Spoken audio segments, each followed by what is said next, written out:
हाँ जी।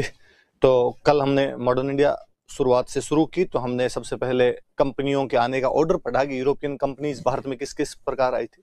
सबसे पहले पोर्तुगीज आए थे, पोर्तुगीज के बाद में डच आए, डच के बाद इंग्लिश आए, इंग्लिश के बाद डेनिश आए, डेनिश के बाद फ्रेंच आए, फ्रेंच के बाद स्वीडिश आए। एक एक का पोस्टमार्टम कर रहे थे हम। हमने पुर्तगालियों के बारे में पढ़ा कि सबसे पहले 1487 में Bartolomeu Dias cape of good hope, जो कि अफ्रीका के नीचे की टिप है, उसकी खोज करता है। यहाँ से उसे भारत आने का रास्ता पता चलता है। 1498 में वास्को डी गामा भारत आता है, अपने केरल के कालीकट बंदरगाह पर पहुंचता है, जहां कालीकट के राजा, जिसे कि जमोरिन कहा जाता था, उसका वेलकम करता है। हालांकि अरबों ने विरोध किया था पुर्तगालियों का, शुरू में वास्को डी गामा का विरोध किया था, पर वास्को डी गामा यहाँ पर व्यापार करने में सफल रहा और उसे 60 गुना फायदा हुआ था। उसके बाद Pedro Alvares Cabral second Portuguese explorer था जो इंडिया आया था। 1503 के अंदर उन्होंने कोचीन के अंदर अपनी फैक्ट्री स्थापित कर ली थी। मैंने कल बताया था कि फैक्ट्री में उत्पादन नहीं करते थे, बल्कि गोडाउन होता था, गोदाम हुआ करता था। 1505 में वो पहला गवर्नर यहाँ पर बनाते हैं, फ्रांसिस्को डी अल्मेडा। 1509 में उनका दूसरा गवर्नर आता है, अल्फांसो डी अल्बुकर्क, जिसे the real founder of Portuguese empire कहा जाता है। पोर्तुगीज एम्पायर को पुर्तगाली भाषा में बोलते थे एस्तादो डी इंडिया। उसने 1510 में बीजापुर वालों से गोवा छीन लिया था। उसे ऐसा करने के लिए विजयनगर के राजा कृष्णदेव राय ने उकसाया था। निनो डी कुना 1530 में गोवा को अपना मुख्य केंद्र बना लेता है, जो 1961 तक उनका मुख्य केंद्र रहता है। फिर हम पढ़ रहे थे कि उन्होंने भारत के अंदर नीले पानी की नीति अपनाई, जिसके तहत हिंद महासागर या अरेबिक सी का दुआ भले, इन पे अपने ट्रेड मोनोपोली कर ली थी। किसी भी एक्टिविटी के लिए पोर्तुगीज से परमिशन लेनी पड़ती थी। उनका परमिशन लेटर कार्ड्स कहलाता था। इवन मुगल अम्पर अकबर को भी अरब सागर देखने के लिए कार्ड्स लेना पड़ा था। कार्ड्स लेने के बाद वो समुद्र में भारतीय जहाजों को सुरक्षा प्रदान करवाने के लिए अपने जहाजों के साथ भेजते थे, काफिले में भेजते थे। इसे अर्माडा सिस्टम कहते हैं। भारत में बड़े जहाज बनाने पुर्तगालियों ने शुरू किए थे। तंबाकू, मक्का, आलू, मिर्च, इन सब की खेती पुर्तगालियों ने शुरू की थी। 1556 में वो गोवा में पहली प्रिंटिंग प्रेस की स्थापना कर देते हैं। आर्किटेक्चर की एक नई स्टाइल लेके आए थे, इसे गोथिक स्टाइल ऑफ आर्किटेक्चर कहते हैं, जिसके अंदर ऊंची थोड़ी नुकीली मेहराबें बनती थी, पॉइंटेड आर्च बनती थी, एलिवेटेड रूफ्स होती थी और डीप डेकोरेशन किया जाता था। 1542 में अल्फांसो डिसूजा नाम के गवर्नर के साथ में सेंट जेवियर भारत आया था ईसाई धर्म का प्रचार प्रसार करने के लिए। हालांकि Portuguese didn't get stability in India, क्योंकि एक तो पुर्तगालियों ने, अरबों ने विरोध कर दिया पुर्तगालियों का, इस वजह से यहाँ पर ज्यादा स्थायित्व नहीं ले पाए। फिर पुर्तगालियों को ब्राजील मिल गया था और ब्राजील में उनको गोल्ड माइंस मिल गई थी। जब सोना मिलता हो तो काली मिर्च को कौन पूछे। फिर हमने पढ़ा था उनके बारे में और कि उनकी जो रिलीजियस पॉलिसी थी बहुत इंटॉलरेंस थी, इस वजह से भी भारतीय नाराज थे। फिर अल्बुकर्क ने आग में घी डालने का काम किया जब उसने कहा कि पुर्तगालियों को इस बात के लिए प्रोत्साहित किया, प्रमोट किया कि वो भारतीय महिलाओं से शादी कर ले। भारतीय इन बातों से भी बहुत नाराज थे। हम आगे पढ़ते हैं। हाँ जी, तो क्या क्या पढ़ लिया अब तक हमने, रिवीजन करें एक बार उसका। भारत में सबसे पहले आए पुर्तगाली, उसके बाद आए डच, फिर आए इंग्लिश, फिर आए डेनिश, फिर आए आपके फ्रेंच और उसके बाद आए स्वीडिश। 1487 में Bartolomeu Dias cape of good hope की खोज कर लेता है। 1498 में वास्को डी गामा भारत के केरल के कालीकट बंदरगाह पर आता है। जमोरिन जो कालीकट का राजा होता था उसका वेलकम करता है। अरब उसका विरोध करते हैं। वास्को डी गामा व्यापार करता है यहाँ से और 60 टाइम्स फायदा होता है उसको। पेड्रो अल्वारेज कैब्राल उनका सेकंड ट्रेवलर था। उनकी first factory 1503 Cochin, first governor 1505 Francisco de Almeida, second governor 1509 Afonso de Albuquerque, और उसे the real founder of Portuguese empire कहते हैं। पोर्तुगीज एम्पायर को एस्टेडो द इंडिया बोलते हैं। 1510 में उन लोगों ने गोवा बीजापुर के राजा से छीन लिया था और निनो डी कुना 1530 में गोवा को अपना मेन सेंटर बना लेता है। लेकिन पुर्तगाली भारत में स्टेब्लिश नहीं हो पाए, क्योंकि एक तो अरबों ने उनका विरोध कर दिया था, उनको ब्राजील में गोल्ड माइंस मिल गई थी, उनकी रिलीजियस इंटॉलरेंस पॉलिसी की वजह से इंडियंस खिलाफ हो गए थे। अल्बुकर्क ने जब पुर्तगालियों को भारतीय महिलाओं से शादी के लिए प्रोवोक किया तो इस वजह से भी भारतीयों से नाराज हो गए थे।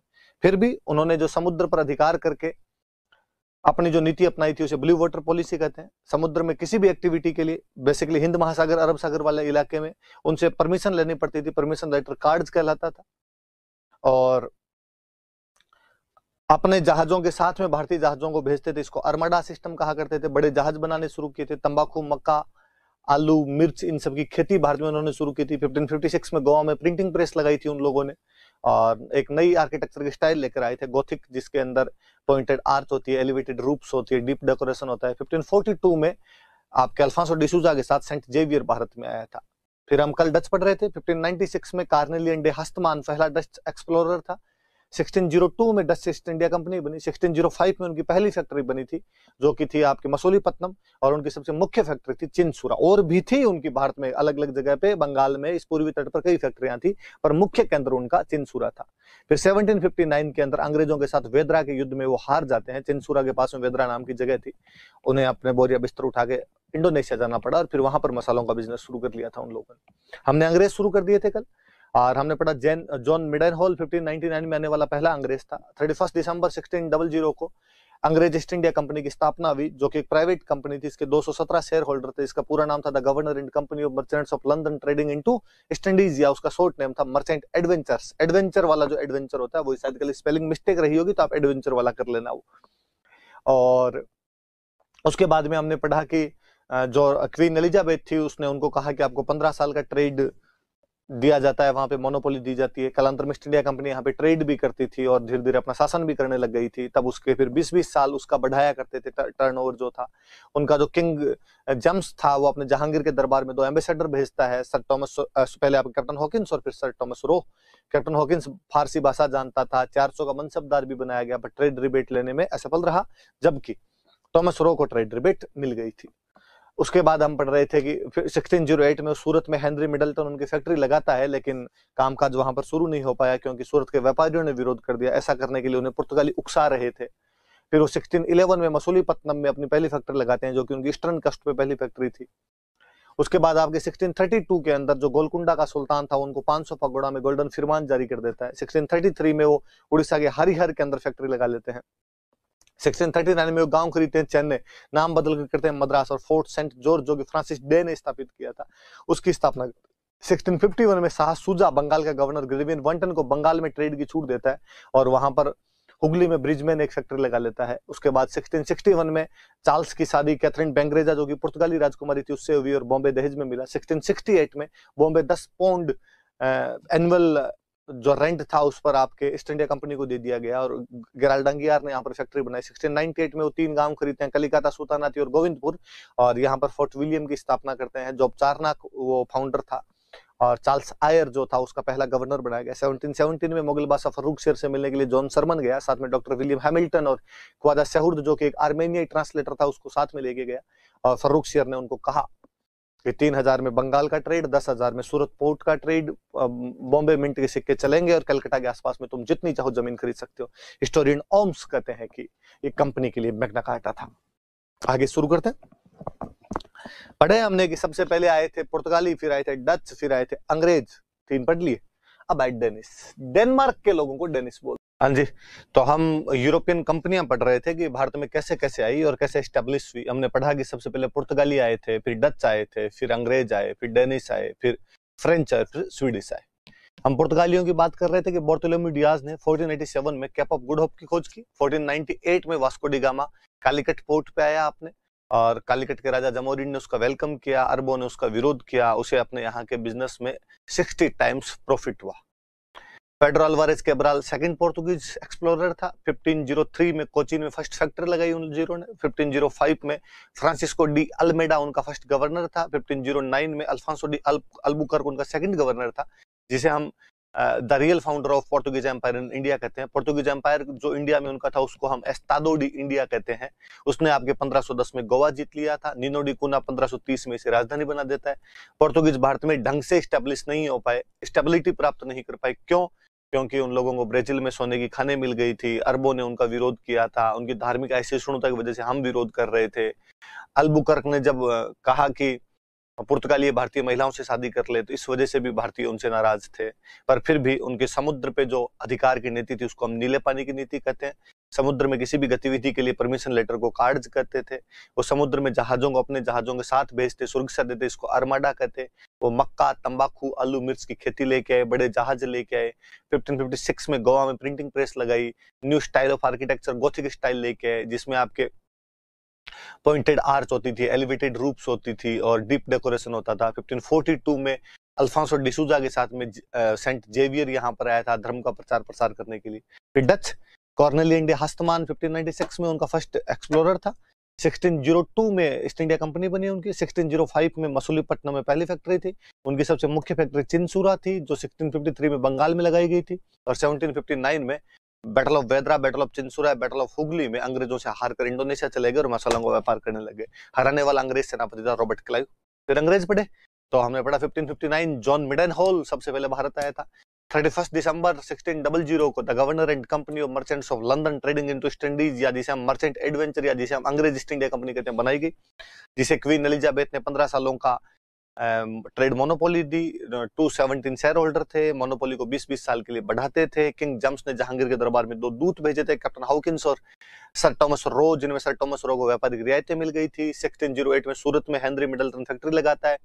पुर्तगालियों के कहने पर सूरत के व्यापारियों ने विरोध किया, इसलिए काम शुरू नहीं हुआ। 1611 में मसूलीपट्टनम में फैक्ट्री लगाते हैं। 1632 में सुल्तान ऑफ गोलकुंडा गोल्डन फरमान जारी कर देता है, 500 पकौड़ा के बदले में बिजनेस कर सकते हो। 1633 में उड़ीसा के हरिहर के अंदर वो अपनी फैक्ट्री लगाते हैं। 1639 के अंदर चेन्नई खरीद के मद्रास में फैक्ट्री लगाते हैं, Fort Saint George Francis Day. 1651 के अंदर शाह सुजा, जो कि आपके औरंगजेब का भाई हुआ करता था, शाहजहां का बेटा था, बंगाल का गवर्नर था, उसे ग्रेविन वांटन छूट लेता है। ब्रिजमैन 1651 में हुगली में फैक्ट्री लगाता है। 1661 में चार्ल्स कैथरीन बेंगरेजा से शादी करता है, बॉम्बे दहेज के अंदर मिलता है उनको। 1668 में बॉम्बे 10 पाउंड किराए पर ईस्ट इंडिया कंपनी को दे दिया गया। 1698 में कलिकता सुल्तानाती गोविंदपुर खरीदे। कलकत्ता में फोर्ट विलियम बनाया, जो चारनाक ने पहला गवर्नर वहां का चार्ल्स आयर था।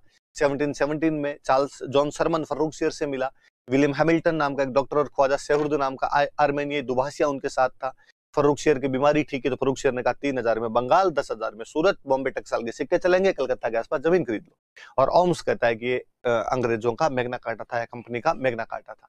डेनिस 1616 में कंपनी बनाई, श्रीरामपुर उनकी मुख्य फैक्ट्री थी। 1853 में अंग्रेजों को बेच बाच के वापस चले गए। फ्रेंच 1664 में किंग लुई 14 का फाइनेंस मिनिस्टर था कॉलबर्ट, गवर्नमेंट कंपनी बनाता है ईस्ट इंडिया कंपनी। और 1668 में सूरत में फैक्ट्री, 1669 में मसूलीपट्टनम में फैक्ट्री, 1673 में पौंडीचेरी में फोर्ट लुई बनाया गया। फ्रेंको मार्टिन ने सूरत वाली फैक्ट्री, फ्रेंको केरो ने 1674 में चंद्रनगर वाली बस्ती खरीदी, जहां पे 1690 और 92 के अंदर उन लोगों ने वहां पे फैक्ट्री लगा ली थी। स्वीडिश 1731 में आए थे, पर चाइना के साथ में बिजनेस करते थे। अंग्रेजों और फ्रांसीसियों के बीच में 3 युद्ध हुए, कर्नाटक रियासत में हुए। कर्नाटक वर्तमान तमिलनाडु में है, जिसकी राजधानी अर्काड थी। पहले युद्ध का कारण ऑस्ट्रिया का सक्सेशन स्ट्रगल था। बार्नेट अंग्रेजों का कप्तान था, फ्रांसीसियों के जहाज पकड़ता है। डुप्ले फ्रांसीसियों का गवर्नर था। मॉरिशस से लाबुर्दने को बुलाता है, दोनों मिलकर मद्रास को घेर लेते हैं। एक्सला-सापेल की संधि द्वारा युद्ध खत्म होता है। लेकिन इसी बीच डुप्ले और कर्नाटक के नवाब अनूरुद्दीन के बीच में सेंट टोमे का युद्ध हुआ। अनूरुद्दीन का सेनापति महफूज खान था, 10,000 फौजियों के साथ आया। इधर आपके पैराडाइज फ्रांसीसियों का सेनापति था, 930 के साथ आया, इनको हरा देता है। Second Anglo Maratha war, Karnataka और हैदराबाद रियासतों के चल रहे आपसी संघर्ष के कारण अंग्रेज फ्रांसीसी आमने सामने आ जाते हैं। कर्नाटक में अनवरुद्दीन और चांदा साहिब लड़ रहे थे, हैदराबाद में नासिर जंग और मुजफ्फर जंग लड़ रहे थे। अनवरुद्दीन और नासिर जंग अंग्रेजों की तरफ थे, चांदा साहिब और मुजफ्फर जंग फ्रांसीसियों की तरफ थे। अंबूर के युद्ध में अनवरुद्दीन मारा गया, थोड़े दिन बाद नासिर जंग मारा गया। मुजफ्फर जंग को नवाब बना दिया गया हैदराबाद का, उसने कृष्णा नदी का दक्षिण भाग इनको डुप्ले को दे दिया और बुशी के नेतृत्व में एक टुकड़ी वहां पर छोड़ दी गई। रॉबर्ट क्लाइव जो अंग्रेजों का सेनापति था, अपने 210 सैनिकों के साथ अर्काड जीत लेता है। स्थितियां पलटी, एंटी क्लाइमेक्स आया और डुप्ले को हटा के गोडेहू को भेजा, गोडेहू पांडिचेरी की संधि कर लेता है। थर्ड एंग्लो मराठा वॉर, तो ये आपके कनाडा पर अधिकार करने के लिए इंग्लैंड फ्रांस लड़ रहे थे, इस वजह से यहाँ पर हो गया। बैटल ऑफ वाडीवास 1760, अंग्रेजों की तरफ से आयरकूट, फ्रांसीसियों की तरफ से लालीबुसी। फ्रांसीसियों को ढंग से हराया गया, पौंडीचेरी पर भी कब्जा किया गया। पेरिस की संधि के बाद में पौंडीचेरी तो वापस दे दिया, पर चंद्रनगर अंग्रेजों ने रख लिया था। हालांकि पौंडीचेरी एक बार पहले डचों ने भी जीत लिया था, पर 1693 में रिजविक समझौते में डचों ने भी इनको वापस दे दिया था। और फोर्ट सेंट डेविड नाम के पौंडीचेरी के पास में बस्ती थी, जो कि अंग्रेजों की बस्ती थी। हाँ जी, तो लास्ट क्लास में हम पढ़ रहे थे उत्तरकालीन मुगल बादशाह, लेटर मुगल एम्परर, जो हमने बहादुर शाह प्रथम से शुरू किए थे, जो जाजऊ के युद्ध में अपने भाई आजम को मारकर राजा बन जाता है, गुरु गोविंद सिंह और अजीत सिंह के साथ में समझौते करता है, और उसी के बारे में कहा जाता है कि वो अंतिम मुगल बादशाह, जिसके बारे में 2-4 ढंग की बातें कही जा सकती है। उसके बाद वाले तो बहुत ज्यादा ही बेलखने हो गए थे, पर वह भी 63 साल की उम्र में, अधिकतम उम्र में राजा बना था। साम्राज्य की तरफ ध्यान नहीं दे पाया, इसलिए शाह ए बेखबर कहा जाता है। जहांदार शाह जुल्फिकार खान की सहायता से प्रधानमंत्री बना, इसलिए उसे अपना बादशाह बना, इसलिए उसे अपना प्रधानमंत्री बनाया। निकम्मा बंदा था, लाल कुंवर नामक नर्तकी उसके कार्यों में हस्तक्षेप किया करती थी, उसे उसने पूरे अधिकार दे रखे थे। लंपट मूर्ख कहा जाता है। काफी खान अपनी पुस्तक मुंतखब उल लुआब में लिखता है कि जो नया रूलिंग पीरियड था वो डांसर्स और सिंगर्स के लिए ज्यादा अच्छा था। फर्रुखशियार सैयद बंधुओं की मदद से बनता है अब्दुल्ला खान और हुसैन अली खान। अब्दुल्ला खान को वजीर और हुसैन अली खान को अपना मीर बख्शी नियुक्त करता है। फर्रुखशियार ने आपके मराठों और अंग्रेजों के साथ में समझौते किए थे। उसे घृणित कायर के नाम से जाना जाता। उसने सिख नेता बंदा बहादुर की बहुत ब्रूटली हत्या करवाई थी। कालांतर में सैयद बंधुओं के द्वारा ही उसे मार दिया गया।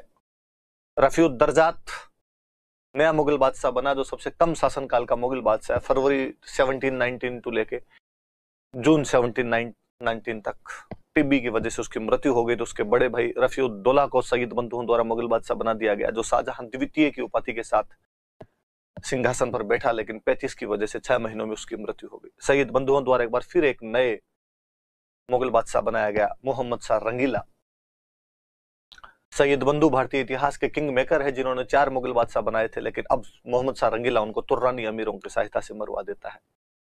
मोहम्मद शाह रंगीला के दरबार में सदारंग और अदारंग नामक 2 संगीतकार थे, और वली दक्कनी जो उर्दू शायरी का जनक है वो भी उसी के दरबार में रहता था। 1739 में करनाल के युद्ध में ईरान का बादशाह नादिर शाह मुगल सेना को बुरी तरीके से हराता है और भारत से तख्ते ताउस और कोहिनूर हीरा लेकर चला जाता है। इसी के शासनकाल में 1748 में नादिर शाह के उत्तराधिकारी अफगान अहमद शाह अब्दाली ने भारत पर प्रथम आक्रमण किया था, और इसी समय मुगल साम्राज्य के भिन्न भिन्न अंग उससे अलग होने लग गए थे। चिनकलीज खान निजामुल मुल्क की उपाधि के साथ हैदराबाद की स्थापना कर देता है। सआदत खान बुरहानुल मुल्क की उपाधि के साथ अवध नामक नई रियासत बना लेता है। सआदत उल्लाह खान ने कर्नाटक की स्थापना कर ली। वीर दाऊद और मोहम्मद खान रुहेले अफगान थे, और रुहेलखंड की स्थापना कर लेते हैं। बदन सिंह इधर भरतपुर की स्थापना कर देते हैं। मुर्शिद कुली खान ठेठ पूर्व में बंगाल का नया राज्य स्थापित कर देता है। उसके बाद अहमद शाह बना, जिसे अहमद शाह को इमादुल मुल्क ने बाद में अंधा कर दिया था। शुरुआत के कुछ दिनों में अवध का नवाब सफदरजंग उसका वजीर रहा था, लेकिन बाद में वो उधम भाई नामक नर्तकी और जावेद खान नामक हिंजड़े के चक्कर में फंस गया था। इमादुल मुल्क ने बाद में आलमगीर सेकंड को मार दिया था। शाह आलम सेकंड 1764 में बक्सर के युद्ध में भाग लेता है, परंतु अंग्रेजों द्वारा हारने के बाद 65 से 72 तक इलाहाबाद में अंग्रेजों की पेंशन लेकर बैठा रहता है। इसे 72 में महादजी सिंधिया दिल्ली छोड़कर आते हैं। उसी के शासनकाल में 1803 में अंग्रेज दिल्ली पर अधिकार कर लेते हैं। अकबर सेकंड ने राजा राम मोहन राय को अपनी पेंशन वापस प्राप्त करने के लिए राजा की उपाधि देकर ब्रिटेन भेजा था। उसी के शासनकाल में मुगलों के सिक्के चलने बंद हो गए थे। बहादुर शाह सेकंड जफर नाम से कविताएं लिखता था, जो अपनी बेगम जिन्नत महल के कहने पर 1857 की क्रांति का नेतृत्व करता है, और कालांतर में हुमायूं के मकबरे से पकड़ा जाता है, रंगून भेज दिया जाता है, जहां पर 1862 में उसकी मृत्यु हो जाती है। वह अंतिम मुगल बादशाह था। मुगलों के ढहते हुए साम्राज्य का किसी ने स्थान लेने की कोशिश की थी तो दक्षिण भारतीय एक शक्ति थी, जिन्हें हम मराठों के नाम से जानते हैं। आज हम उन मराठों के बारे में पढ़ेंगे। वास्तव में हम मराठों का इतिहास 2 भागों में बांटकर पढ़ते हैं। मराठों के राजा को बोलते थे छत्रपति।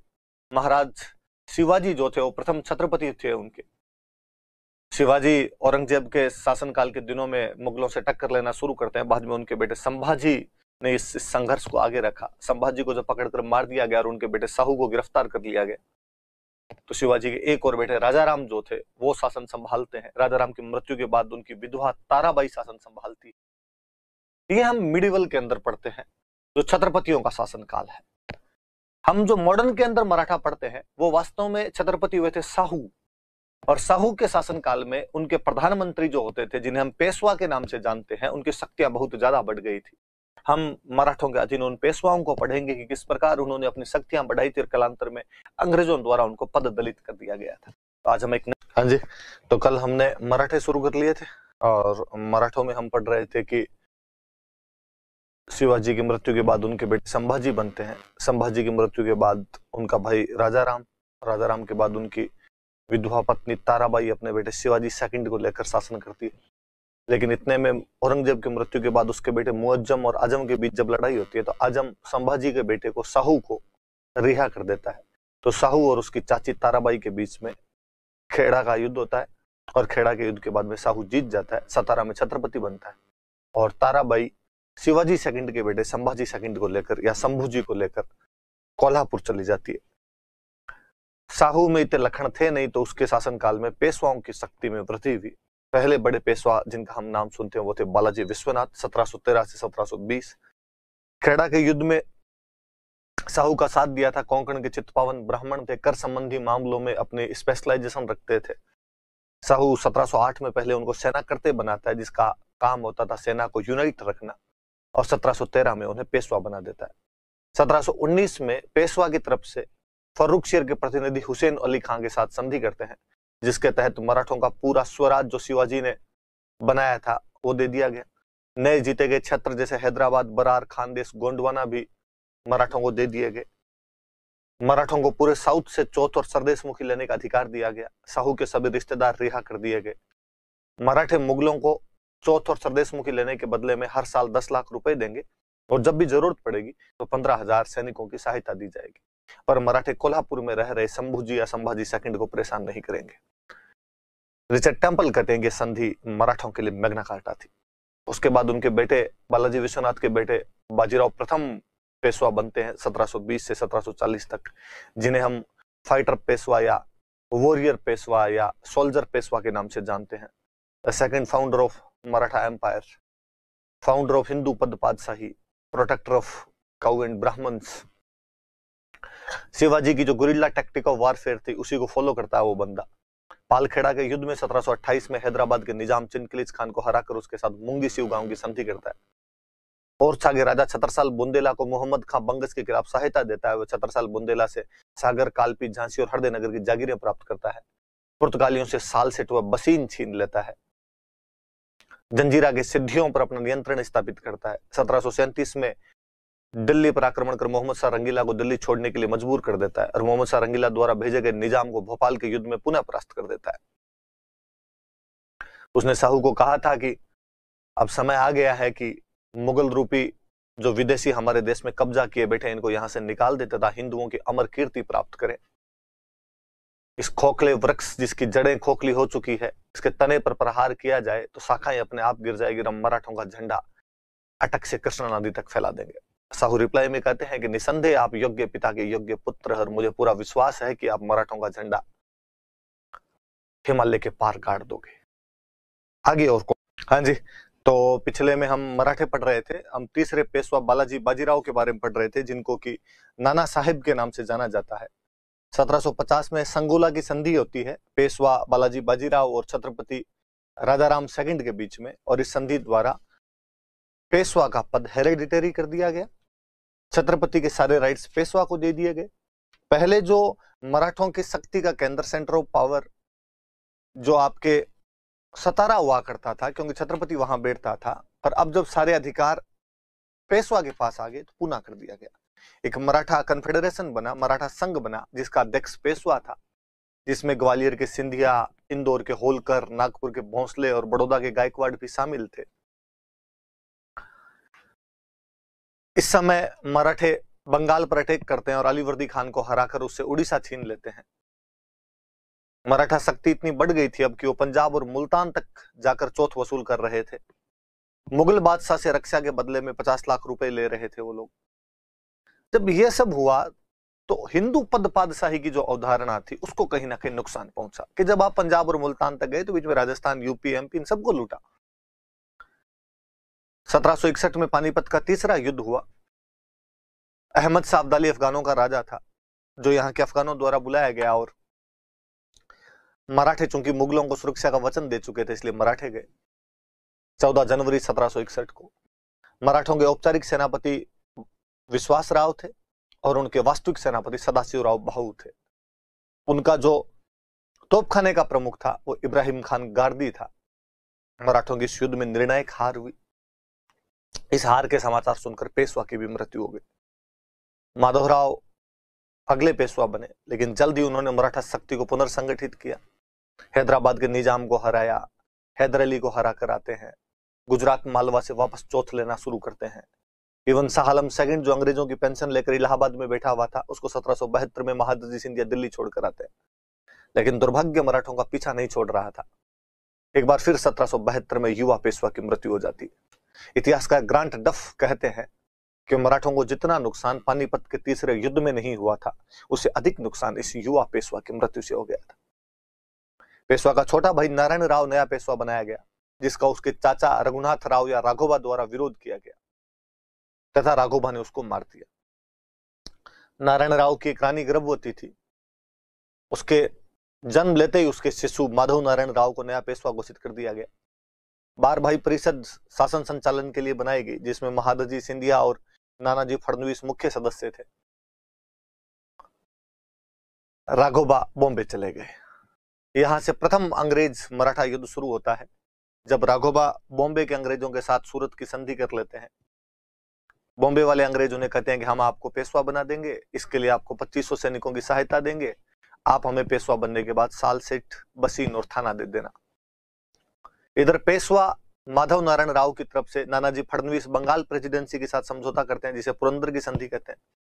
परंतु पुरंदर की संधि लागू नहीं हुई तथा सूरत की संधि के तहत अंग्रेजों ने, बॉम्बे वाले अंग्रेजों ने राघोबा को सहायता दी। पर बड़गांव के युद्ध में अंग्रेजों को मराठों से अपमानजनक हार झेलनी पड़ी तथा अपमानजनक बड़गांव की संधि करनी पड़ी, पर फिर भी युद्ध जारी रहा। फाइनली सालबाई की संधि के साथ 1782 में युद्ध समाप्त किया गया महादजी सिंधिया की मध्यस्थता से, और कहा गया कि पेशवा माधव नारायण राव ही रहेंगे, राघोबा को पेंशन दे दी जाए और अंग्रेजों को साल सेठ और एलिफेंटा दे दिया जाए। 1795 में पेशवा सुसाइड कर लेता है। उसी साल महादजी सिंधिया की मृत्यु हो जाती है। उसके 5 साल बाद 1800 में नानाजी फडणवीस की मृत्यु हो जाती है। मराठों की टॉप लीडरशिप अचानक एक साथ बिखर गई थी। बाजीराव सेकंड पेशवा बनाए गए, राघोबा के बेटे थे, अयोग्य व्यक्ति था। इस समय सिंधिया और होलकर पुनः पर अधिकार करना चाहते हैं। सिंधिया पेशवा के साथ मिलकर होलकर के भाई बिट्ठू जी को मार देता है। होलकर पुनः पर अटैक करता है और विनायक राव को नया पेशवा घोषित कर देता है। बाजीराव सेकंड भागकर बॉम्बे चला गया और बॉम्बे में अंग्रेजों के साथ में उसने बसीन की संधि कर ली। विदेशी और सुरक्षा के मामले अंग्रेजों को दे दिए गए। अंग्रेजों की सेना पूना में तैनात कर दी गई, एक रेजिडेंट पूना में लगा दिया गया। सूरत जो था वो अंग्रेजों को दे दिया गया। 26 लाख के रेवेन्यू वाले जो प्रदेश थे वो अंग्रेजों को दे दिए गए। निजाम और गायकवाड़ के साथ बातचीत में मध्यस्थता के अधिकार अंग्रेजों को दे दिए गए। रेजिडेंट की नियुक्ति से अन्य मराठे नाराज हो गए। सिंधिया, होलकर, भोंसले ने अपने अपने क्षेत्रों में युद्ध की घोषणा की, परंतु अंग्रेजों द्वारा हार गए। सिंधिया के साथ सुरजी अर्जुन गांव की संधि, भोंसले के साथ में देवगांव की संधि और होलकर के साथ में राजपुर घाट की संधि अंग्रेजों द्वारा कर ली गई। 1803 से 1806 तक के दूसरा अंग्रेज मराठा युद्ध हुआ था। पिंडारियों की समस्या के कारण थर्ड एंग्लो मराठा वॉर 1817 में शुरू हो जाता है। 1 साल के अंदर ही मराठों को अंग्रेज निर्णायक रूप से हरा देते हैं। मराठा कन्फेडरेशन को एबोलिश कर दिया गया। Post of Peshwa was एबोलिश्ड। Peshwa को पेंशन देकर बिठूर कानपुर के पास एक जगह थी भेज दिया गया। शिवाजी के एक वंशज प्रताप सिंह को सतारा में नया छत्रपति बना दिया गया। ये सब हमने पढ़ा था। मैंने कल कहा था आपको कि हम चर्चा करेंगे कि आखिर वह पावर जिसकी दुदुम्बियां अटक से कटक तक बजने लग गई थी, आखिर ऐसा क्या हुआ कि अचानक भरभरा कर गिर गए वो। 1803 से 1806 वाला युद्ध अंग्रेजों के खिलाफ वो हारते हैं। 1817-18 में अंग्रेज बहुत सरलता से उनको हरा देते हैं, जबकि वही मराठे किसी टाइम 1775 से 82 वाले प्रथम एंग्लो मराठा वॉर में अंग्रेजों को बहुत अच्छी टक्कर दे जाते हैं। लिखा हुआ मराठा साम्राज्य या Maratha empire was based on feudalism and there was lack of centralization in it. So later on different Maratha commanders were fighting with each other. सामंतवाद पर आधारित था, इसलिए केंद्रीकरण की कमी थी, इसलिए कालांतर में विभिन्न मराठा सरदार आपस में लड़ने लगे। प्रशासनिक संस्थाएं नहीं बनाई तो एडमिनिस्ट्रेशन आपका रूट लेवल तक पहुंच ही नहीं पाएगा। एक राज्य का जो फॉर्म होता है, स्टेट का जो स्वरूप होता है, वो मराठे कभी दे ही नहीं पाए थे। कृषि, उद्योग और व्यापार वाणिज्य में नई तकनीक लाने का कोई प्रयास नहीं किया। उल्टे लोगों ने खेती छोड़ दी थी कि क्या करेंगे खेती, अपने चलते हैं साथ में लड़ने के लिए, कहीं पंजाब में करेंगे लूटमार, वापस आगे पैसे मिल जाएंगे अपने को। मराठों ने गंगा, यमुना, दोआब, कर्नाटक और कोरोमंडल, ये ना कोरोमंडल ध्यान रखना, कोरोमंडल पर विजय प्राप्त की थी, लेकिन इन क्षेत्रों पर अपना प्रत्यक्ष नियंत्रण बना नहीं पाए। परमानेंट सोर्सेज ऑफ प्रोडक्शन उन लोगों ने कोई नहीं बनाए। महादजी सिंधिया, नानाजी फडणवीस के बाद मराठों का योग्य नेतृत्व, उनकी जो डिजर्विंग लीडरशिप थी वो पूरी तरीके से खत्म हो गई और पेशवा बाजीराव एक अयोग्य व्यक्ति था। वही जो मैंने बताया कि दौलत राव सिंधिया और जसवंत राव होलकर आर्थर वेलेजली और लॉर्ड लेक की तुलना में बहुत कमजोर सेनापति थे। याद रखना भाई, ये सेकंड एंग्लो मराठा वॉर के सेनापति थे उनके। मराठों की तुलना में अंग्रेजों के पास में आधुनिक हथियार थे। मराठों के पास तोपखाना तो था, पर वो इतना भारी तोपखाना था कि वो तो पानीपत वाले युद्ध में कीचड़ में फंस के रह गया था। तो ये कुछ कारण थे जिनकी वजह से मराठे, फिर ये मैंने बताइए आपको, मराठों ने अपनी परंपरागत युद्ध प्रणाली उनकी कौन सी है, ट्रेडिशनल, तो गुरिल्ला का त्याग कर दिया और उन्होंने नई यूरोपियन रणनीति अपनाने की कोशिश की। इसी कारण वे ना तो नई प्रणाली को अपना सके और ना ही उन दोनों में सामंजस्य स्थापित कर सके थे। ये मराठों के पतन के कारण मैंने शॉर्ट में वहां बता दिया था, फुल के अंदर ये आपके लिखे हुए एकदम, आप याद कर लेना इनको। ये मराठा खत्म हो जाते हैं।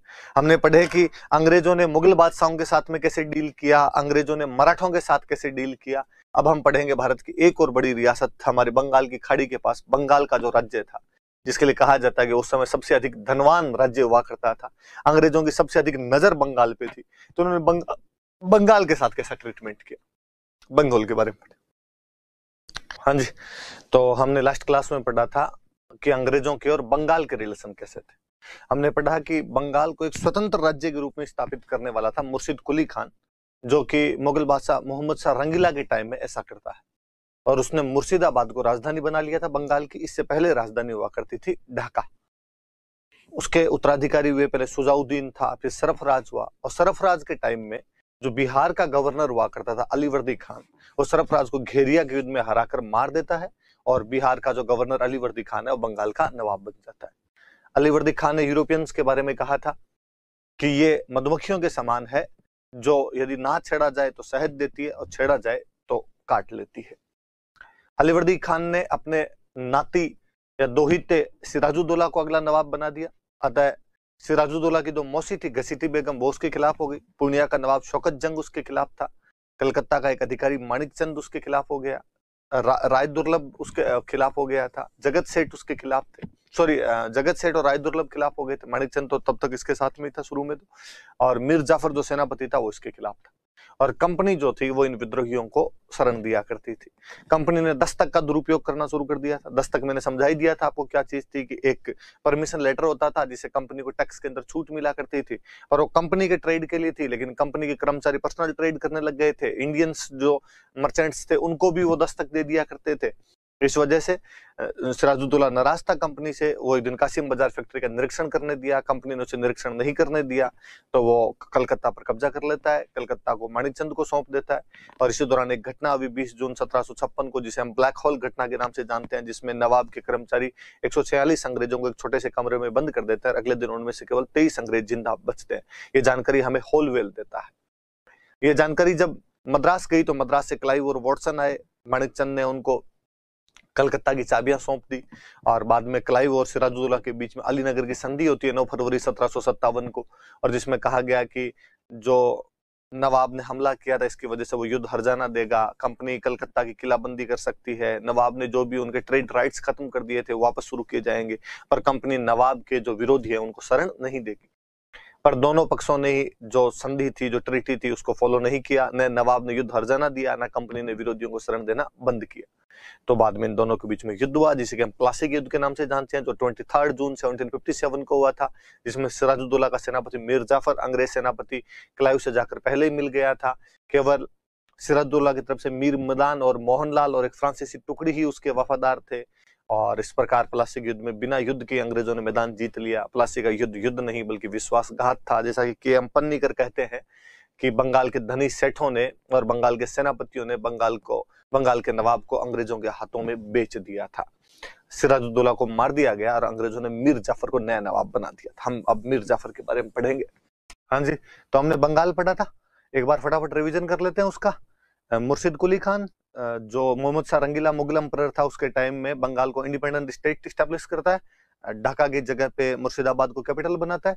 फिर सुजाउद्दीन बना, फिर सरफराज बना। सरफराज के टाइम में बिहार के गवर्नर अलीवर्दी खान ने रिवोल्ट कर दिया, सरफराज को बैटल ऑफ घेरिया के अंदर मार देता है और खुद बंगाल का नवाब बन जाता है। और उसने यूरोपियंस के लिए कहा था कि वो मधुमक्खियों के समान है। फिर उसने अपने दोहिते सिराजुद्दौला को नया नवाब बना दिया। जब सिराजुद्दौला नवाब बना तो उसकी मौसी घसीटी बेगम, पूर्णिया का नवाब शौकत जंग, राय दुर्लभ, जगत सेठ, मीर जाफर आदि कुछ लोग उसके खिलाफ हो गए, जिनको कंपनी ने सहायता देनी शुरू कर दी। कंपनी ने दस्तक का दुरुपयोग करना शुरू कर दिया। कंपनी ने जो कासिम बाजार फैक्ट्री उसका इंस्पेक्शन नहीं करने दिया। इस बात पे नवाब को गुस्सा आया और नवाब ने जाकर कलकत्ता पर कब्जा कर लिया और कलकत्ता माणिकचंद को सौंप दिया। और 20 जून 1756 को ब्लैक होल इंसिडेंट हुआ, जिसकी जानकारी हमें होलवेल ने दी, जिसमें कहा जाता है कि नवाब ने 146 अंग्रेजों को, 146 ब्रिटिशर्स को एक छोटे से कमरे में बंद किया। अगले दिन जब खोला गया तो केवल 23 जिंदा बचे थे। क्लाइव मद्रास से आता है वॉटसन को लेकर और 9 फरवरी 1757 को अलीनगर की संधि करते हैं। कंपनी के ट्रेड राइट्स वापस लौटाए जाते हैं। कंपनी कलकत्ता की फोर्टिफिकेशन कर सकती है। नवाब को कहा गया कि आप वॉर कंपनसेशन दीजिए और कंपनी को कहा गया कि आप नवाब के जो भी ओपोनेंट्स हैं उनको सहायता देना, उनको असाइलम देना बंद कर दोगे। हालांकि दोनों पक्षों ने संधि का पालन नहीं किया। तो बैटल ऑफ प्लासी 23 जून 1757, जो नवाब का सेनापति था मीर जाफर, वो जो अंग्रेजों का सेनापति है क्लाइव, उसके साथ मिल जाता है, विश्वासघात कर लेता है नवाब के साथ में। केवल मीर मदान मोहनलाल और एक फ्रेंच रेजिमेंट के नवाब की लॉयल रही थी। बिना युद्ध के ही क्लाइव एक तरीके से युद्ध जीत गया। प्लासी का युद्ध नहीं था, विश्वासघात था। जैसा कि के.एम. पन्नीकर कहते हैं कि बंगाल के धनी सेठों ने नवाब को अंग्रेजों के हाथों में बेच दिया था। नवाब को मार दिया गया। क्लाइव ने मीर जाफर को नया नवाब बना दिया। क्लाइव ने कंपनी को 2,34,000 पाउंड दिए।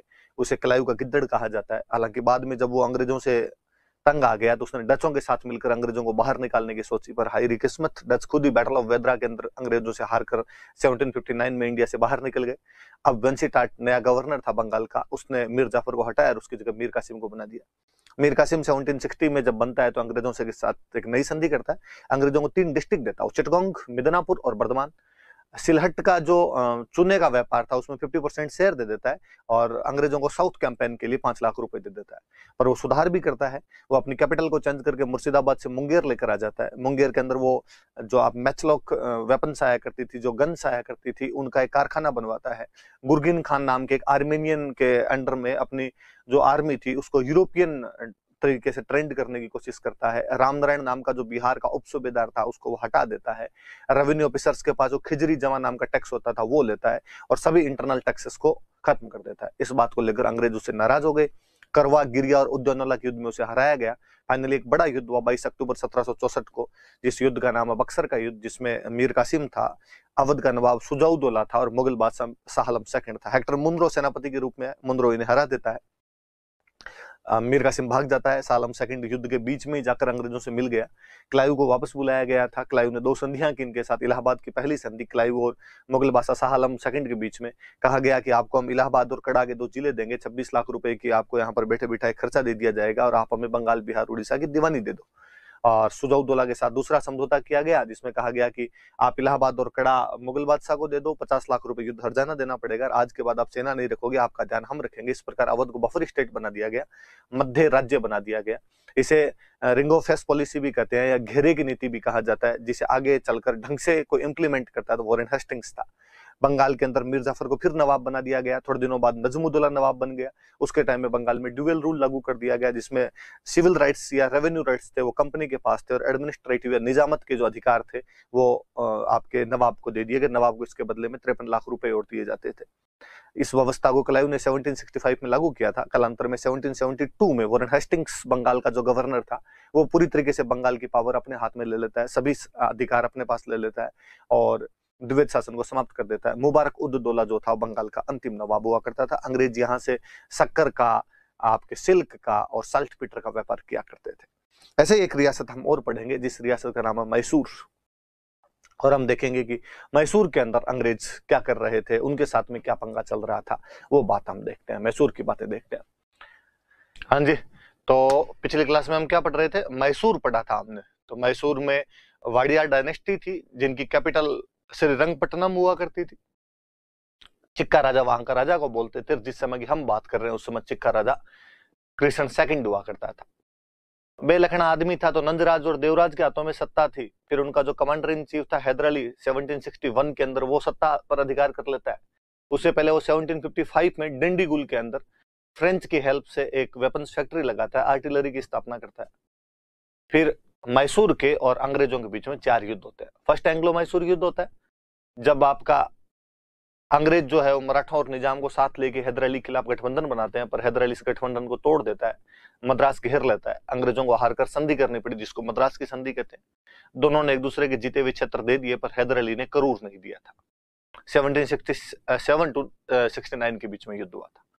फिर दूसरा युद्ध हुआ 80 to 84 अमेरिका में फ्रीडम स्ट्रगल चल रहा था, इंग्लैंड अमेरिका आपस में लड़ रहे थे, फ्रांस अमेरिका का साथ दे रहा था, इसलिए भारत वाले अंग्रेजों ने यहाँ पर भारत में फ्रेंच की एक जो फैक्ट्री थी, माहे वहां कॉलोनी थी, वहां पर अपना आक्रमण कर दिया।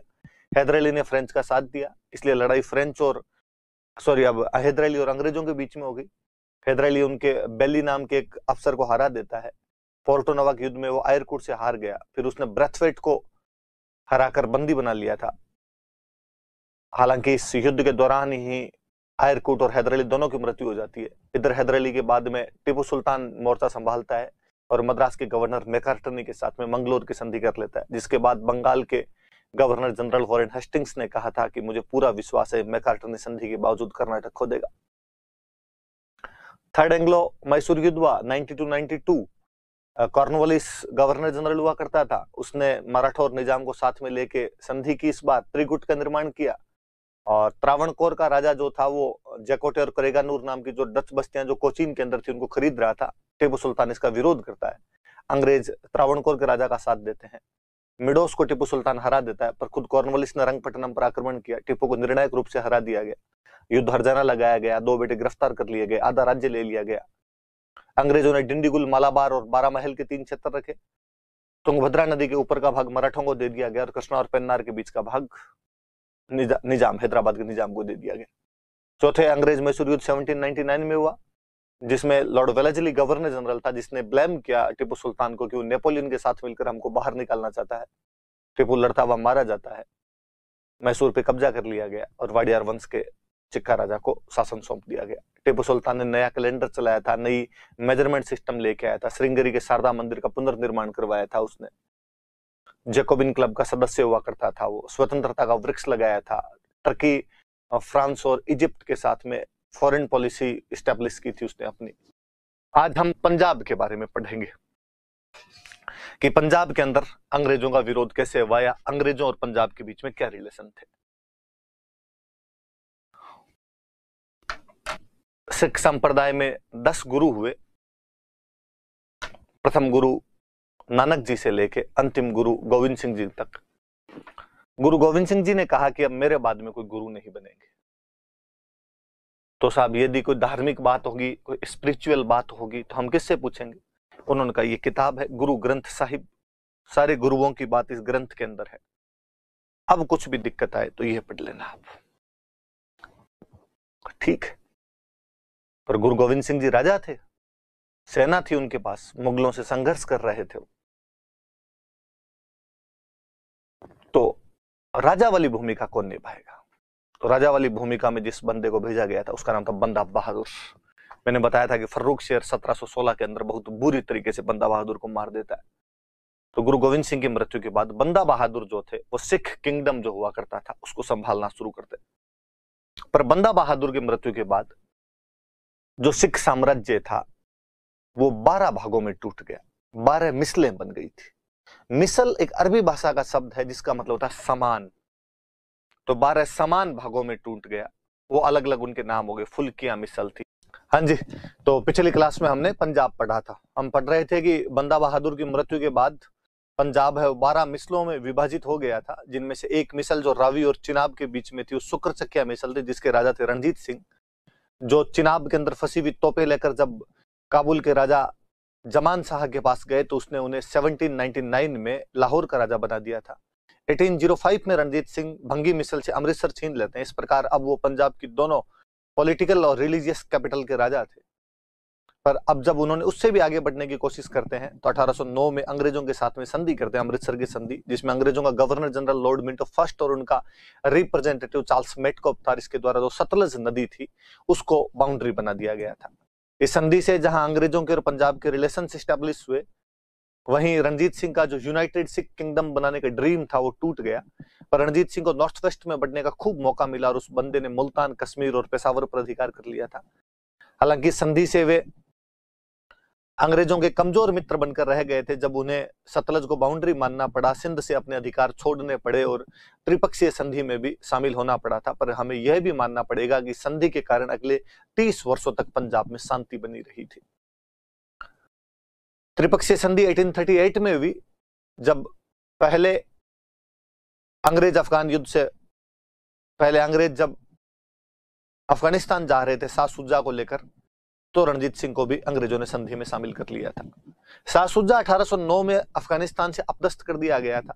पहले वह भागकर रणजीत सिंह के पास आया तो उसने रणजीत सिंह को कोहिनूर हीरा भी दिया था, सहायता की मांग की थी, पर जब उसे यहां से सहायता नहीं मिली तो अंग्रेजों के पास आ गया था और अंग्रेजों ने उसे पेंशन देकर लुधियाना भेज दिया था। हम आगे पढ़ रहे थे कि रणजीत सिंह की जो सेना थी वो एशिया की दूसरी सबसे शक्तिशाली सेना हो गई थी, जिनकी सेना में बहुत सारे यूरोपियन थे। वंतुरा उनकी इन्फेंट्री का चीफ था, अलोड उनके कैवेलरी का चीफ था, कोर्ट और गार्डनर उनके आर्टिलरी संभालते थे, इलाही बख्श उनके आर्टिलरी संभालता था, एविटेबल जो थे वो पेशावर के प्रशासक थे, खालसा के नाम से शासन करता था रणजीत सिंह, गुरु नानक और गुरु गोविंद सिंह के नाम के सिक्के चलाए थे, दीनानाथ उनके वित्त मंत्री थे, अजीजुद्दीन उनके विदेश मंत्री थे और सूफी संतों का बहुत ज्यादा आदर किया करता था। उनके बाद खड़क सिंह, नौनिहाल सिंह, शेर सिंह और दलीप सिंह बने। दलीप सिंह माइनर एज में बना तो उसकी माता रानी जिंदा शासन संभालती थी।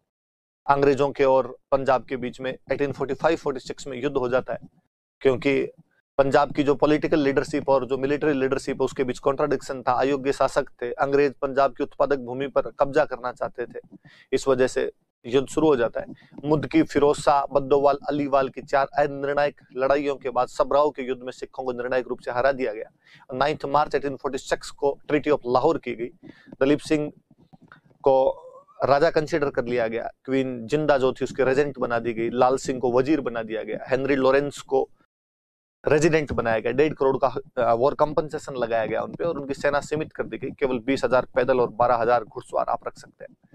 2 दिन बाद एक सप्लीमेंट्री ट्रीटी और की गई और कहा गया कि जब तक दिसंबर 1846 नहीं आ जाता है अंग्रेजों की सेना लाहौर में रहेगी।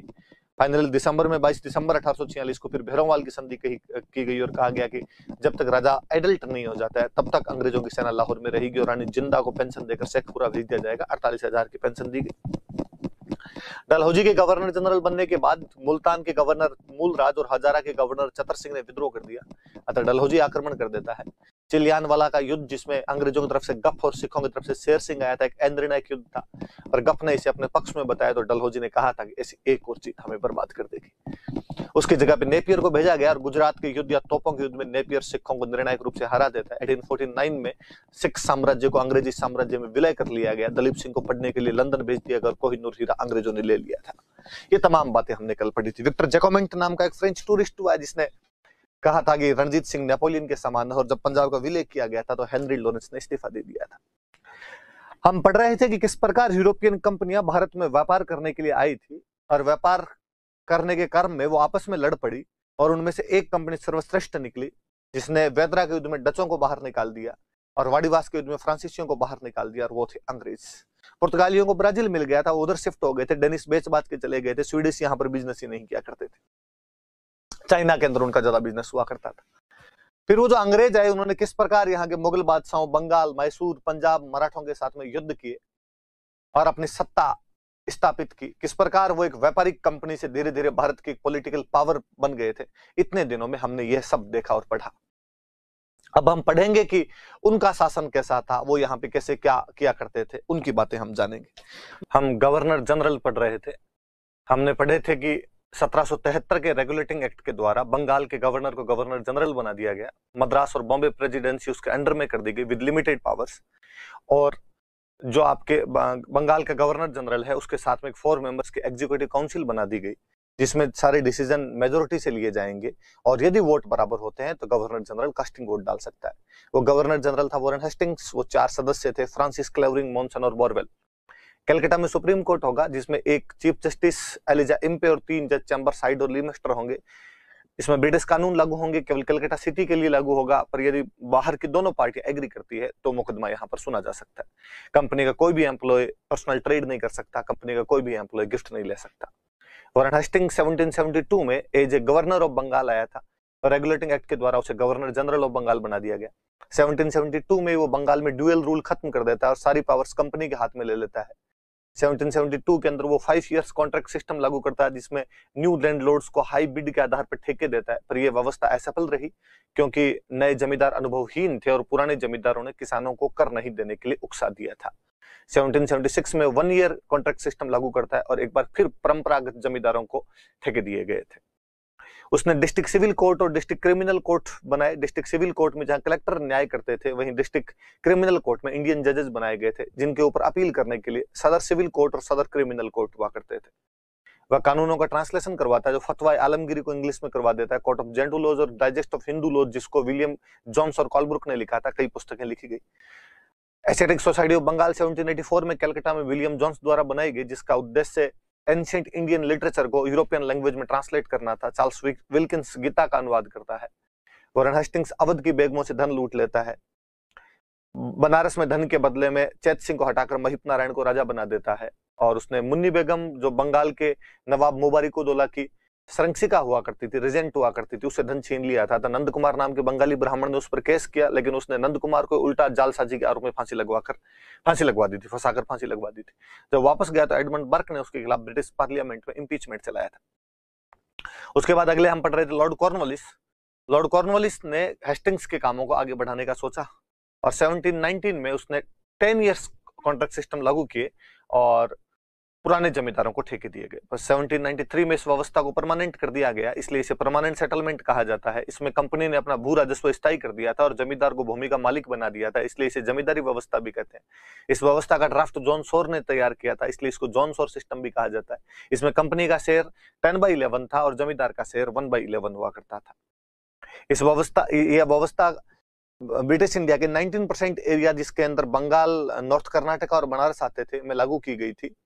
इस व्यवस्था से अंग्रेजों को कई फायदे हुए, जैसे उनका समय बचा, उनका धन बचा, वो फ्यूचर पॉलिसी बना सकते थे। रेवेन्यू डिपार्टमेंट के ऑफिसर दूसरी जगह लगाए गए, जिससे उनकी एडमिनिस्ट्रेटिव एफिशिएंसी बढ़ गई थी। जमींदारों के रूप में उनको एक सपोर्टिव क्लास मिल गया था, जिसने आगे पीजेंट मूवमेंट्स को कुचला। फीलिंग ऑफ नेशनलिज्म जो आई थी, उनको सप्रेस करने में सहायता मिली उनको। और उनको, हालांकि जो परमानेंट सेटलमेंट था, इसमें इमीडिएट प्रॉफिट हुए थे, लेकिन लॉन्ग टर्म के अंदर उनको कई जगह लॉसेज उठाने पड़े, इसलिए उन्होंने इसे सबक लिया और कालांतर में साउथ इंडिया में रैयतबाड़ी और नॉर्थ इंडिया में महलबाड़ी व्यवस्था लागू कर दी थी। इससे हमें हानियां हुई, भारतीयों को हानियां हुई, क्योंकि टैक्स बहुत ज्यादा था। जमींदार समय समय पर टैक्स बढ़ा दिया करते थे। कलेक्शन का तरीका बहुत स्ट्रिक्ट हुआ करता था। जमींदारों ने भूमि में सुधार का कोई प्रयास नहीं किया। इवन जमींदार शहरों में जाकर रहने लगे, इसलिए अनुपस्थित जमींदारी की समस्या उत्पन्न हो गई थी। जब जमींदार भूमि का मालिक है तो किसान एकदम लेबर की भूमिका में आ गया था। और जमींदारों को भी इससे ये नुकसान हुआ कि सनसेट लॉ की वजह से यदि कोई जमींदार समय पर भू राजस्व जमा नहीं करवाता तो उसकी जमींदारी छीन ली जाती थी। कॉर्नवालिस आगे जुडिशियल रिफॉर्म करता है, जब वो कलेक्टरों से सिविल मामलों के अंदर न्याय करने का अधिकार छीन लेता है और कई सिविल कोर्ट्स की पूरी सीरीज तैयार करता है, जिसमें 50 रुपए तक के मामले मुंसिफ देखेगा, 100 रुपए तक के मामले रजिस्ट्रार देखेगा, फिर आपके 200 रुपए तक के मामले जिला दीवानी में देखे जाएंगे, 1000 रुपए तक के मामले प्रांतीय दीवानी में देखे जाएंगे और 5000 रुपए तक के मामले सदर दीवानी में देखे जाएंगे। इससे ऊपर का मामला हो तो प्रिवी काउंसिल में जाना पड़ेगा, जो कि लंदन में हुआ करती थी। वह क्रिमिनल केसेज के लिए 4 सर्किट कोर्ट बनाता है, जिनमें 3 बंगाल में ढाका, मुर्शिदाबाद और कलकत्ता, और एक बिहार में पटना में स्थापित करता है। उसने कानूनों में सुधार किए और 1793 में कॉर्नवालिस कोड या कॉर्नवालिस संहिता बनाई गई, जिसमें शक्तियों का विभाजन किया गया था। कानून की सर्वोच्चता दी गई थी। अंग भंग के जगह पर कठोर कारावास दिया जाएगा। रक्त मूल्य की परंपरा बंद की गई थी। आपके हत्या का तरीका नहीं देखा जाएगा, बल्कि हत्या का उद्देश्य देखा जाएगा। जो गवाह विटनेस है उसकी रिलीजियस क्वालिफिकेशन को नहीं देखा जाएगा। और वकालत का पेशा इसके द्वारा शुरू किया गया था। हम कहते हैं कि यहीं से आधुनिक भारतीय न्याय व्यवस्था की शुरुआत होती है। ये पश्चिमी मान्यताओं पर आधारित था। कानून के सामने सभी बराबर थे और निष्पक्षता का सिद्धांत लागू होता था। पर दूसरी तरफ हम ये भी कहेंगे कि इस व्यवस्था से न्याय न केवल धीमा बल्कि महंगा हो गया था। पैसे वाले लोग पैसे देकर न्याय खरीद लिया करते थे, इसलिए करप्शन बहुत ज्यादा बढ़ गया था। कानून अत्यधिक जटिल थे, जिनको भारतीय समझ नहीं पाए, इसलिए भारतीय अब न्यायालय की शरण में ना जाकर जातीय पंचायतों और खाप पंचायतों के पास जाने लग गए थे। और सारे जजेस यूरोपियन थे, जिनको इंडियन कस्टम और ट्रेडिशन का कुछ भी पता नहीं था। कॉर्नवालिस वही व्यक्ति है जिसने भारत में प्रशासनिक सेवा और पुलिस सेवाओं की शुरुआत की थी। वह इन दोनों का जन्मदाता है। हम आगे वाले गवर्नर जनरल पढ़ते हैं। आगे गवर्नर जनरल बने जॉन सोर 1793 से 1798। ये वही जॉन सोर है जिसने कॉर्नवालिस के टाइम में परमानेंट सेटलमेंट का ड्राफ्ट तैयार किया था। हाँ जी, तो हमने गवर्नर जनरल शुरू कर रखे थे। हमने पढ़ा था कि 1773 के रेगुलेटिंग एक्ट में कहा गया कि बंगाल का गवर्नर है वो गवर्नर जनरल कहलाएगा। मद्रास और बॉम्बे प्रेसिडेंसी कुछ शक्तियों के तहत उसके अधीन रहेगी। उसकी सहायता के लिए 4 मेंबर्स की एग्जीक्यूटिव काउंसिल होगी, जिसमें सभी डिसीजन मेजोरिटी से लिए जाएंगे। और यदि वोट बराबर हो जाते हैं तो गवर्नर जनरल कास्टिंग वोट डाल सकता है। कलकत्ता में सुप्रीम कोर्ट होगा जो केवल कलकत्ता सिटी के लिए होगा और ब्रिटिश लॉज इंप्लीमेंट किए जाएंगे उसमें, और यदि बाहर की दोनों पार्टियां एग्री करती है तो मुकदमे को यहाँ पर सुना जा सकता है।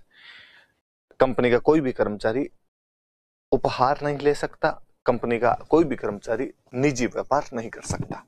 वॉरेन हेस्टिंग्स पहला गवर्नर जनरल था, वो बंगाल का अंतिम गवर्नर और बंगाल का प्रथम गवर्नर जनरल था। 1772 में बंगाल में ड्यूअल रूल को खत्म कर देता है। 1772 में वो 5 इयर्स कॉन्ट्रैक्ट सिस्टम लागू करता है और नए जमींदारों को ऊंची बोली के आधार पर ठेके देता है। यह व्यवस्था असफल रही क्योंकि नए जमींदार अनुभवहीन थे और पुराने जमींदारों ने किसानों को कर नहीं देने के लिए उकसाया था। 1776 में 1 ईयर कॉन्ट्रैक्ट सिस्टम लागू किया गया और ट्रेडिशनल जमींदारों को प्रायोरिटी दी गई थी। जुडिशियल रिफॉर्म की उसने डिस्ट्रिक्ट सिविल कोर्ट और डिस्ट्रिक्ट क्रिमिनल कोर्ट बनाए। डिस्ट्रिक्ट सिविल कोर्ट में कलेक्टर और डिस्ट्रिक्ट क्रिमिनल कोर्ट में इंडियन जजेज होते हैं, जिन पे अपीलेट कोर्ट बनाए गए। सदर सिविल कोर्ट और सदर क्रिमिनल कोर्ट बनाए गए थे। 1774 में कलकत्ता के अंदर आपका वो जो सुप्रीम कोर्ट था स्थापित कर दिया गया। एलिजा इम्पे उसके मुख्य न्यायाधीश थे और चैम्बरसाइड और लीमेस्टर 3 अन्य सदस्य हुआ करते थे। कानूनों में सुधार का प्रयास तो नहीं किया, पर कानूनों को उसने ट्रांसलेशन करवाया था। फतवाए आलमगीर का ट्रांसलेशन करवाया। कोड ऑफ जेंटू लॉज में हिंदू कानून कंपाइल किए गए। डाइजेस्ट ऑफ हिंदू लॉ जो कि विलियम जोन्स और कॉलब्रुक के द्वारा लिखी गई थी, हिंदू कानूनों की एक पुस्तक थी। विलियम जोन्स 1784 में कलकत्ता में एशियाटिक सोसाइटी ऑफ बंगाल बना था, जिसका उद्देश्य एंशिएंट इंडियन लिटरेचर का यूरोपियन लैंग्वेज में ट्रांसलेशन करना था। चार्ल्स विल्किंस गीता का ट्रांसलेशन करता है। कहा जाता है कि वॉरेन हेस्टिंग्स ने अवध की बेगमों से धन लूट लिया था। बनारस में धन लेकर चैत सिंह को हटाकर महिप नारायण को राजा बना दिया। बंगाल में मुबारकुद्दौला की सरंगसी का मुन्नी बेगम से धन लूट के ले आया था। नंद कुमार ने जब उसके खिलाफ केस किया तो उल्टा नंद कुमार को फॉर्जरी के केस में फंसाकर फांसी लगा दी गई थी। जब वह वापस गया तो एडमंड बर्क ने उसके खिलाफ मुकदमा चलाया था। फिर हम पढ़ रहे थे लॉर्ड कॉर्नवालिस, जो कि हेस्टिंग्स के कामों को आगे बढ़ाता है। 1790 में 10 इयर्स कॉन्ट्रैक्ट सिस्टम लागू करता है तथा ट्रेडिशनल जमींदारों को ठेके दिए जाते हैं। 1793 में इस व्यवस्था को परमानेंट कर दिया गया, इसलिए इसे स्थायी बंदोबस्त या परमानेंट सेटलमेंट कहते हैं। जमींदार भूमि के मालिक थे, इसलिए इस व्यवस्था को जमींदारी सिस्टम कहते हैं। जॉन सोर ने इसका ड्राफ्ट तैयार किया था, इसलिए इसको जॉन सोर सिस्टम भी कहा जाता है। 19% एरिया ऑफ ब्रिटिश इंडिया में इंप्लीमेंट किया गया था। इसमें बंगाल, नॉर्थ कर्नाटका और बनारस आया करते थे इस व्यवस्था के अंदर। और हम कहते हैं कि इस व्यवस्था से कंपनी के समय और धन के अंदर बचत हुई थी। कंपनी के कर्मचारी दूसरे विभागों में लगे तो उनकी एडमिनिस्ट्रेटिव एफिशिएंसी बढ़ गई थी। जो कंपनी के लिए जमींदार जो थे वो एक समर्थक वर्ग मिल गया था और इस वजह से कंपनी ने आगे किसान विद्रोहों को, राष्ट्रवाद की भावनाओं को कुचल दिया था। कंपनी की जो इनकम थी वो फिक्स हो गई, डिसाइड हो गई थी, अतः कंपनी अपनी फ्यूचर पॉलिसी को ढंग से बना सकती थी। हालांकि कंपनी को इसमें शॉर्ट टर्म प्रॉफिट ज्यादा हुए तो लॉन्ग टर्म में लॉस उठाना पड़ा था, इसलिए कंपनी बाद में साउथ इंडिया में रैयत बाड़ी और नॉर्थ इंडिया में महलबाड़ी व्यवस्था अपना लेती है। भारतीयों को हानियां हुई क्योंकि कंपनी टैक्स बहुत ज्यादा लिया करती थी। कंपनी ने शुरू में जो भी टैक्स डिसाइड किया बहुत ज्यादा था। जमींदार समय समय पर टैक्स बढ़ा दिया करते थे। टैक्स लेने का तरीका बहुत गलत हुआ करता था। इस वजह से भारतीय किसानों को भी हानियां हुई।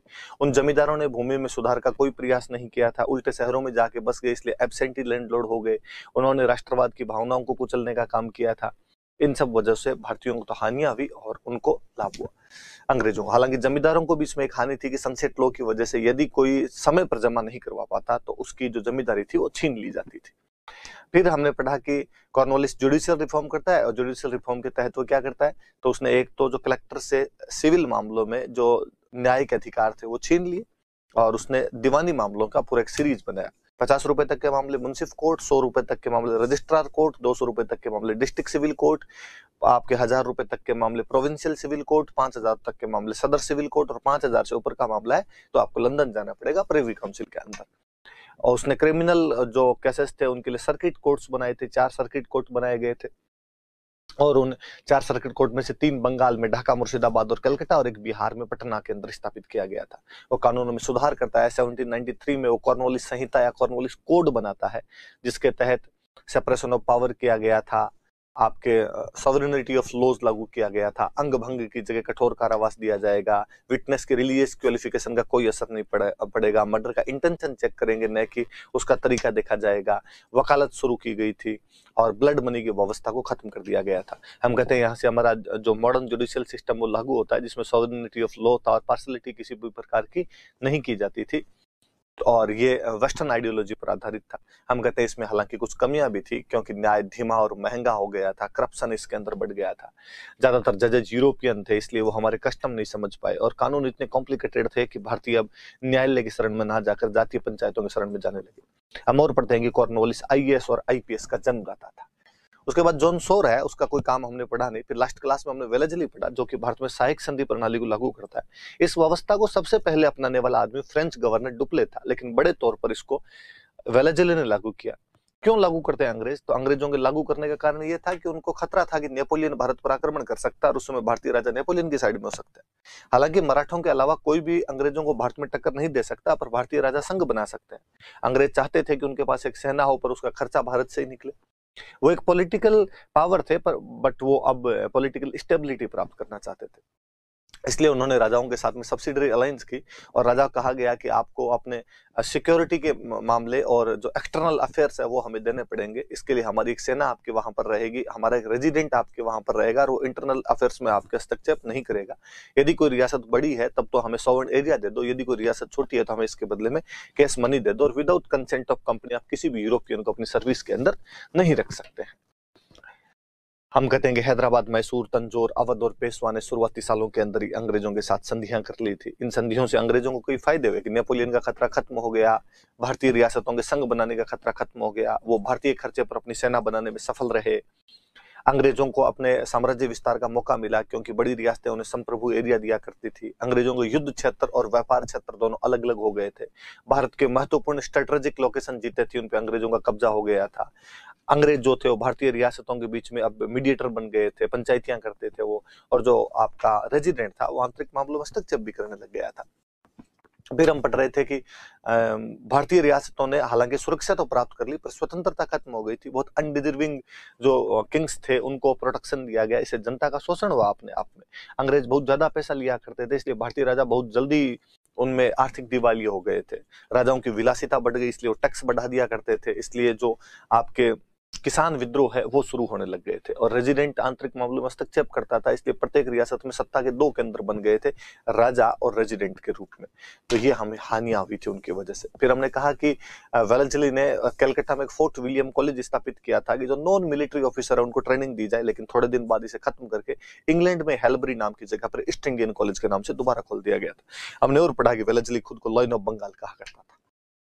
इतनी चीजें हमने पढ़ी। आप नोटिस कीजिए कि हमने मात्र 7-8 मिनट के अंदर पिछले 3 गवर्नर जनरल का 3 क्लासें, जो कि 1-1 घंटे की 3 क्लासें रही होगी, उनका रिवीजन हमने 7-8 मिनट में कर दिया।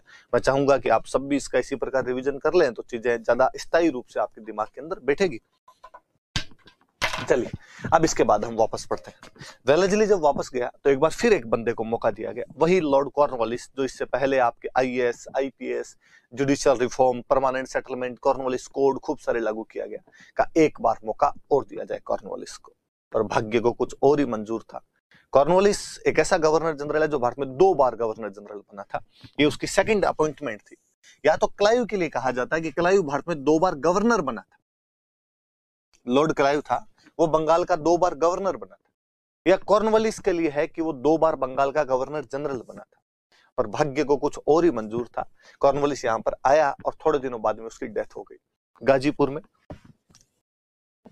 मुझे लगता है वो यहाँ पे मरने के लिए आया होगा, तो बेचारे की दूसरी अपॉइंटमेंट उसको भारत खींच के ले आई और यहाँ पर उसकी मृत्यु हो गई थी। तो याद रखिए कि एक कौन सा गवर्नर जनरल है जिसकी गाजीपुर में मृत्यु हो गई थी, तो कॉर्नवालिस की गाजीपुर में मृत्यु हो गई थी। और कोई बात नहीं, अचानक ये मर गया, तब किसको कहा जाए? तो एक था जॉर्ज बार्लो। तो बार्लो का भाई बार्लो तू अंदर आ और तू फटाफट यहाँ पर बन।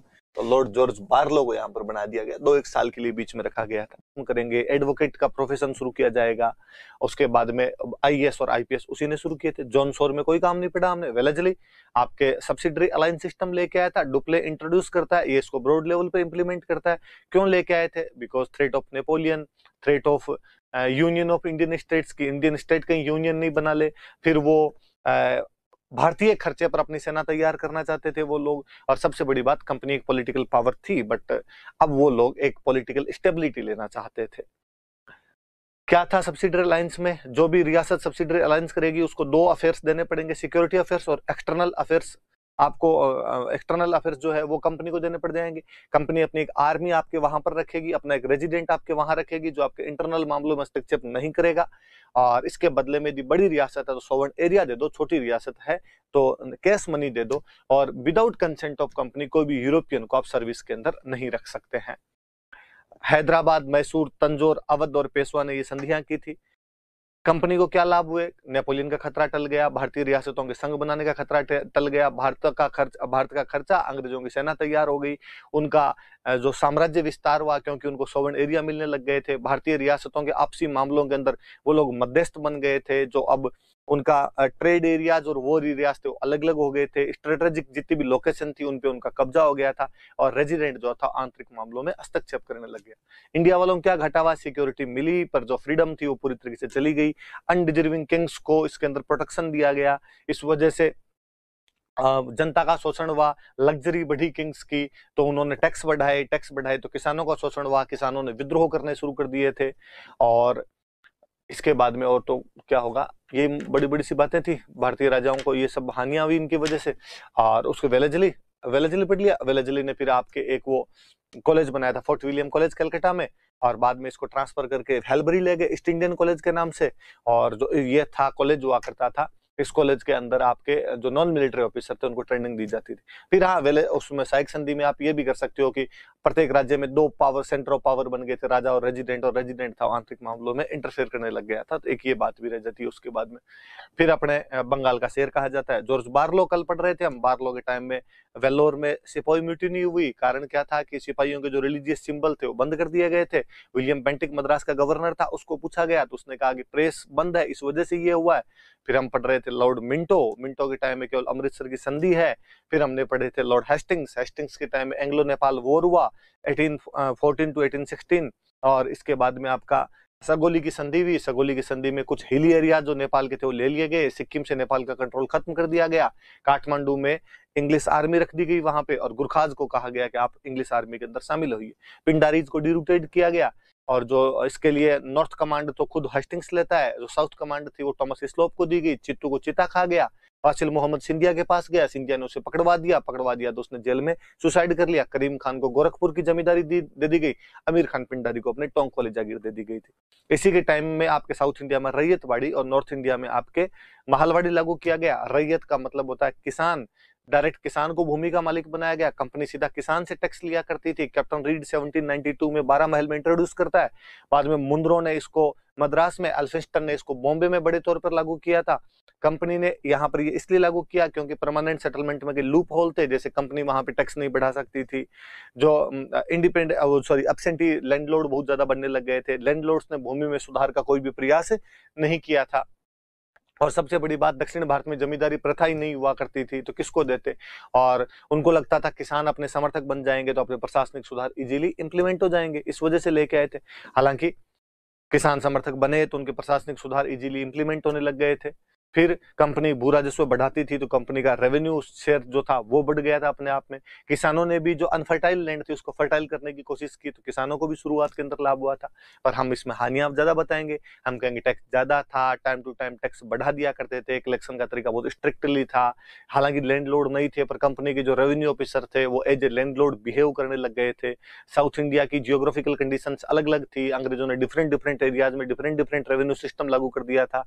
जो हमारी एंशियंट विलेज कल्चर थी वो पूरी तरीके से सेटल्ड हो गई थी, और अब जो भूमि और किसान दोनों ही बिकाऊ बन गए थे अपने आप में, दोनों को ही खरीदा जा सकता था। और कंपनी ने किसी भी प्रकार का फाइनेंशियल असिस्ट नहीं किया, किसी भी प्रकार के रिसर्च को बढ़ावा नहीं दिया, लैंड रिफॉर्म करने का कोई भी कोशिश नहीं की थी, तो ये हमें घाटा हो जाएगा। फिर हमने पढ़ा था इसके बाद में महलवाड़ी। महल का मतलब होता है विलेज या ग्रुप ऑफ विलेज। ये व्यवस्था आपके होल्ट मैकेंजी इंट्रोड्यूस करता है, मार्टिन बर्ड ने बड़े तौर पर लागू की थी। मार्टिन बर्ड को उत्तर भारत में भूमि सुधारों का जनक कहते हैं। नॉर्थ वेस्ट फ्रंटियर के अंदर इसको जेम्स थॉमसन लागू करता है। दो चीजों का ध्यान रखते थे, प्रोडक्टिविटी ऑफ लैंड और market price of any crop, इनके आधार पर वो तय किया जाता था। ग्राम सभा को लैंड ऑफ ऑनर बना दिया गया, गांव वाले सब मिलजुल के टैक्स जमा करवाया करते थे, वो वापस वही टैक्स ज्यादा था। कलेक्शन का तरीका बहुत स्ट्रिक्टली हुआ करता था। ग्राम सभा में जो बड़े लैंड लॉर्ड थे उनका डोमिनेंस हुआ करता था, वो छोटे किसानों की भूमि पर कब्जा कर लिया करते थे, और कई बार कोई टैक्स नहीं देता तो इससे जो गाँव की सोशल हार्मनी थी वो बिगड़ जाया करती थी। लॉर्ड हेस्टिंग्स वह गवर्नर जनरल था जिसने मुगल बादशाह से बिना बराबरी के मिलने से मना कर दिया था। फिर जॉन एडम्स आया, उसने अखबार बंद कर दिए थे। फिर एमस्ट आया, एमस्ट के टाइम में बर्मा पर आक्रमण किया गया, यांदबू की संधि द्वारा युद्ध समाप्त हुआ था। इसी टाइम बैरकपुर छावनी में 47th नेटिव इन्फेंट्री के सिपाही ने म्यूटिनी कर दी थी, क्योंकि वो सी रूट से बर्मा नहीं जाना चाहते थे। और ये फर्स्ट गवर्नर जनरल था जिसने मुगल बादशाह से बराबरी के स्तर पर मुलाकात की थी। इतने गवर्नर जनरल हमने पढ़े। ये तमाम गवर्नर जनरल जो हम पढ़ रहे थे, इनको हम बंगाल के गवर्नर जनरल कहते हैं। क्यों बंगाल के गवर्नर जनरल क्यों कहते हो? क्योंकि 1773 के रेगुलेटिंग एक्ट में कहा गया कि बंगाल का गवर्नर गवर्नर जनरल कहलाएगा और मद्रास और बॉम्बे प्रेसिडेंसी लिमिटेड पावर के तहत उसके अधीन होगी। अब यहां पर एक नया एक्ट लेके आए। भारत की ज्यादातर बड़ी शक्तियां अब अंग्रेजों से हार चुकी थी। मुगल बादशाह उनका पेंशनर था, मराठों का पेशवा उनका पेंशनर था, पूना से हटा के उसको उन्होंने बिठूर भेज दिया था। कोई बड़ी पावर अंग्रेजों के सामने थी नहीं। राजस्थान की तमाम रियासतों के साथ वो संधियां कर चुके थे, मध्य भारत उत्तर प्रदेश भी उनके कब्जे में आ चुका था। तो उनको लगा कि अब क्या तरीका, ये बंगाल का गवर्नर जनरल, बंगाल का गवर्नर जनरल, अब बंगाल वाला गवर्नर जनरल पूरे भारत का गवर्नर जनरल होना चाहिए। तो यहां पर अंग्रेज हर 20 साल में कंपनी के लिए एक्ट लेके आया करते थे। कंपनी, ईस्ट इंडिया कंपनी, जो भारत में व्यापार करने के लिए आई थी, स्नेह ने उसने यहां पर पॉलिटिक्स करनी शुरू कर दी। वो यहां पर पावर में आ गई थी और वो यहां की पॉलिटिकल पावर बन गई थी। तो अब वो है कंपनी दो काम किया करती थी। एक तरीके से कंपनी ट्रेड भी करती है और कंपनी आपके राज भी करती है। दोनों काम कंपनी यहां पर किया करती थी। हर 20 साल में कंपनी के लिए ब्रिटिश पार्लियामेंट रेगुलेशन जारी किया करती थी। 1773 में किए, फिर 1793 में किए, फिर 1813 में किए। अब 1833 आ रहा था, वापस एक एक्ट ला रहे थे। पार्लियामेंट कंपनी के लिए जो भी एक्ट लाया करती थी उनका एक नाम होता था, उनको बोलते थे चार्टर एक्ट बोला करते थे। तो 1833। हाँ जी, तो लास्ट वाली क्लास में हमने क्या पढ़ा था, वहां से मैं रिवीजन करवा देता हूं। आज पुराने वाले का तो मैंने 2-3 बार करवा दिया। अब तो 1833 के चार्टर एक्ट से अपने शुरू करते हैं। चार्टर एक्ट आया 1833 में, 1833 में, और कहा गया कि आज के बाद कंपनी बिजनेस नहीं करेगी। कंपनी पूरी तरीके से एक एडमिनिस्ट्रेटिव बॉडी बना दी गई। पहले कंपनी दोनों काम करती थी, बिजनेस भी करती थी और राज भी करती थी। अब का केवल राज कर, व्यापार वाणिज्यों काम है छोड़ दो। फिर कहा अब जब कंपनी पूरा राज ही करेगी तो क्या है भाई, ये बंगाल का गवर्नर जनरल, बंगाल का गवर्नर जनरल। आज के बाद इसको बोलेंगे भारत का गवर्नर जनरल। और वो पहला व्यक्ति था लॉर्ड विलियम बेंटिक। का मद्रास और बॉम्बे वालों, अब तुम्हारे पास कोई शक्ति नहीं, सारी बातें तुम्हें भारत के गवर्नर जनरल की माननी पड़ेगी। का एग्जीक्यूटिव काउंसिल में पहले एक गवर्नर जनरल और 3 मेंबर हुआ करते थे। अब एक मेंबर और जोड़ा गया, लीगल मेंबर, विधि सदस्य, पर उसको वोटिंग राइट नहीं। वो बंदा था लॉर्ड मैकाले। भारत में किसी भी व्यक्ति के साथ धर्म, जाति, लिंग के आधार पर कोई भी भेदभाव नहीं किया जाएगा।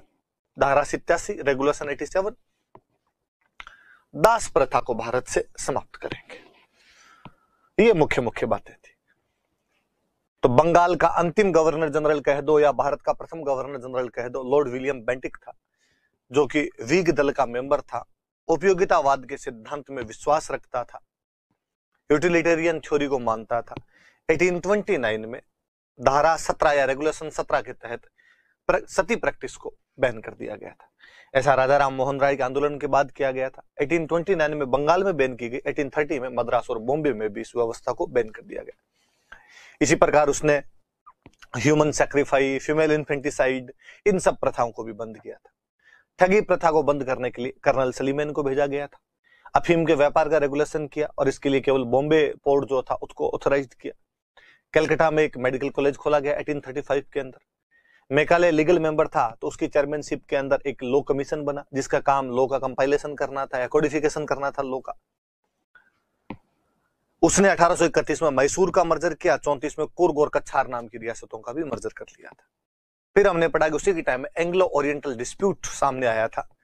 सबसे पहले 1813 के चार्टर एक्ट में कहा गया कि भारत में शिक्षा के विकास के लिए 1 लाख रुपए दिए जाएंगे। 1823 में एक general committee on public instruction बनी थी, लोक शिक्षा सामान्य समिति बनी थी, उसमें 10 मेंबर थे।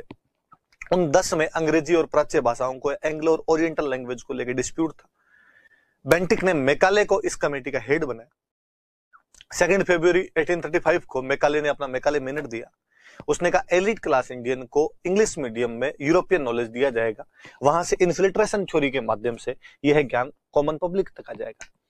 हम इसको मैकाले की ट्रिकल डाउन थ्योरी या मैकाले का छनन सिद्धांत या मैकाले का टपकन सिद्धांत या मैकाले का निस्यंदन या अधोमुखी निस्यंदन सिद्धांत कहते हैं। 7 मार्च को गवर्नमेंट इसको स्वीकार कर लेती है।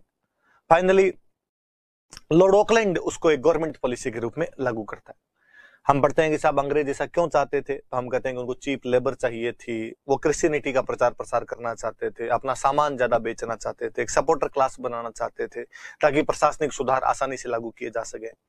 हम कहते हैं ओरिएंटल लैंग्वेज के समर्थक कौन कौन थे, तो जेम्स प्रिंसेप और थॉमस प्रिंसेप और विल्सन। इधर कौन कौन थे, तो Trevelyan, Elphinstone, Munro, Bentinck, Macaulay और राजा राम मोहन राय। 1835 में भारत की एडमिनिस्ट्रेटिव लैंग्वेज इंग्लिश बना दी गई।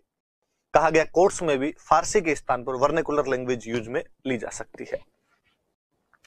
फिर वो प्रेस पर प्रतिबंध नहीं लगाना चाहता था, वो प्रेस को सेफ्टी वॉल्व मानता था, परंतु स्वास्थ्य संबंधी कारणों से उसको इस्तीफा देना पड़ा और कालांतर में चार्ल्स मेट को अपने प्रेस से प्रतिबंध हटाए, इसलिए हम उसे भारतीय प्रेस का मुक्तिदाता कहते हैं।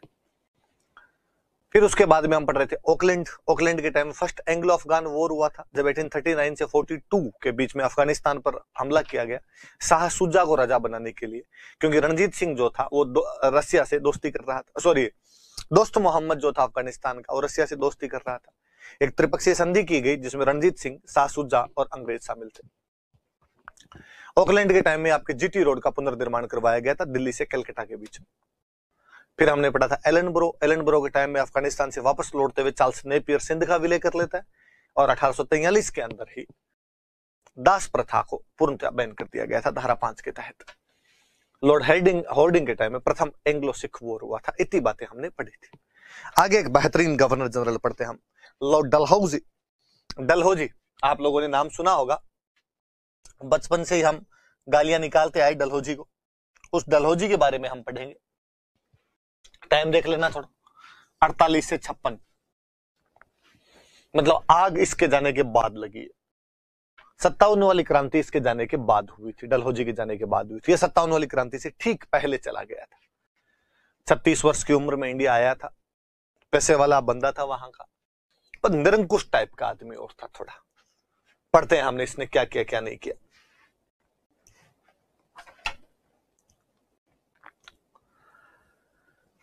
क्रिएटर ऑफ मॉडर्न इंडिया, आधुनिक भारत का जनक यदि इसे किसे कहा जाता है तो डलहौजी कहा जाता है।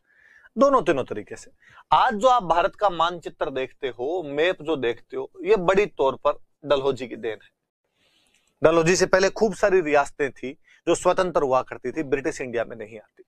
एक दिन मैंने पहले ही बताया था कि डलहौजी से पहले के गवर्नर जनरलों के बारे में कहा जाता था कि वे अंतिम समय तक किसी भी रियासत के विलय को टालते रहते थे। डलहौजी इसके ठीक उल्टा था और डलहौजी किसी भी रियासत के विलय के लिए बहाने ढूंढता था, इसलिए खूब सारी रियासतों का विलय कर लिया, इसलिए ज्यादातर रियासतें ब्रिटिश इंडिया में आ गई। तो आज जो मैप देखते हो वो इसी की वजह से। फिर कोई चीज आधुनिक कब होती है, जब इसमें मॉडर्न चीजें आए। तो इसी के टाइम में रेल आई थी, इसी के टाइम में तार आया था, इसी के टाइम में टेलीफोन आया था, इसी के टाइम में आई थी। इसलिए भी ये माना जाता है कि साहब उसी की वजह से और भारत आधुनिक हुआ है। तो आप भी याद रखना भाई, कौन से गवर्नर जनरल को आधुनिक भारत का निर्माता कहा जाता है, तो लॉर्ड डलहौजी को कहा जाता है। अब मैंने जो बताया भाई, हम 1857 की क्रांति पढ़ रहे थे और हम पढ़ रहे थे कि क्रांति क्यों हुई थी। उसके राजनीतिक कारण यह थे कि वेलाजिली ने साइक संधि द्वारा रियासतों को आश्रित बनाया था, डलहौजी हड़प नीति द्वारा उनका विलय कर लेता है, इसलिए राजा महाराजा गुस्से के अंदर थे। मुगल बादशाह की उपाधि छीनने का प्रयास और पेशवा नाना साहब की पेंशन बंद कर देने की वजह से मुस्लिम और हिंदू समुदाय में रोष था। अनुपस्थित प्रभु सत्ता ने इस रोष को और अधिक बढ़ा दिया था। अनुपस्थित प्रभु सत्ता मतलब कहीं दूर बैठ के शासन करना। प्रशासनिक कारण यह था कि सामंत और अभिजात वर्ग जो ट्रेडिशनल थे, उनके जो जितने भी विशेषाधिकार थे वो खत्म कर दिए गए थे। जो एकमुश्त बंदोबस्त था उसके अंदर जो जमींदारियां थी वो छीन ली गई थी।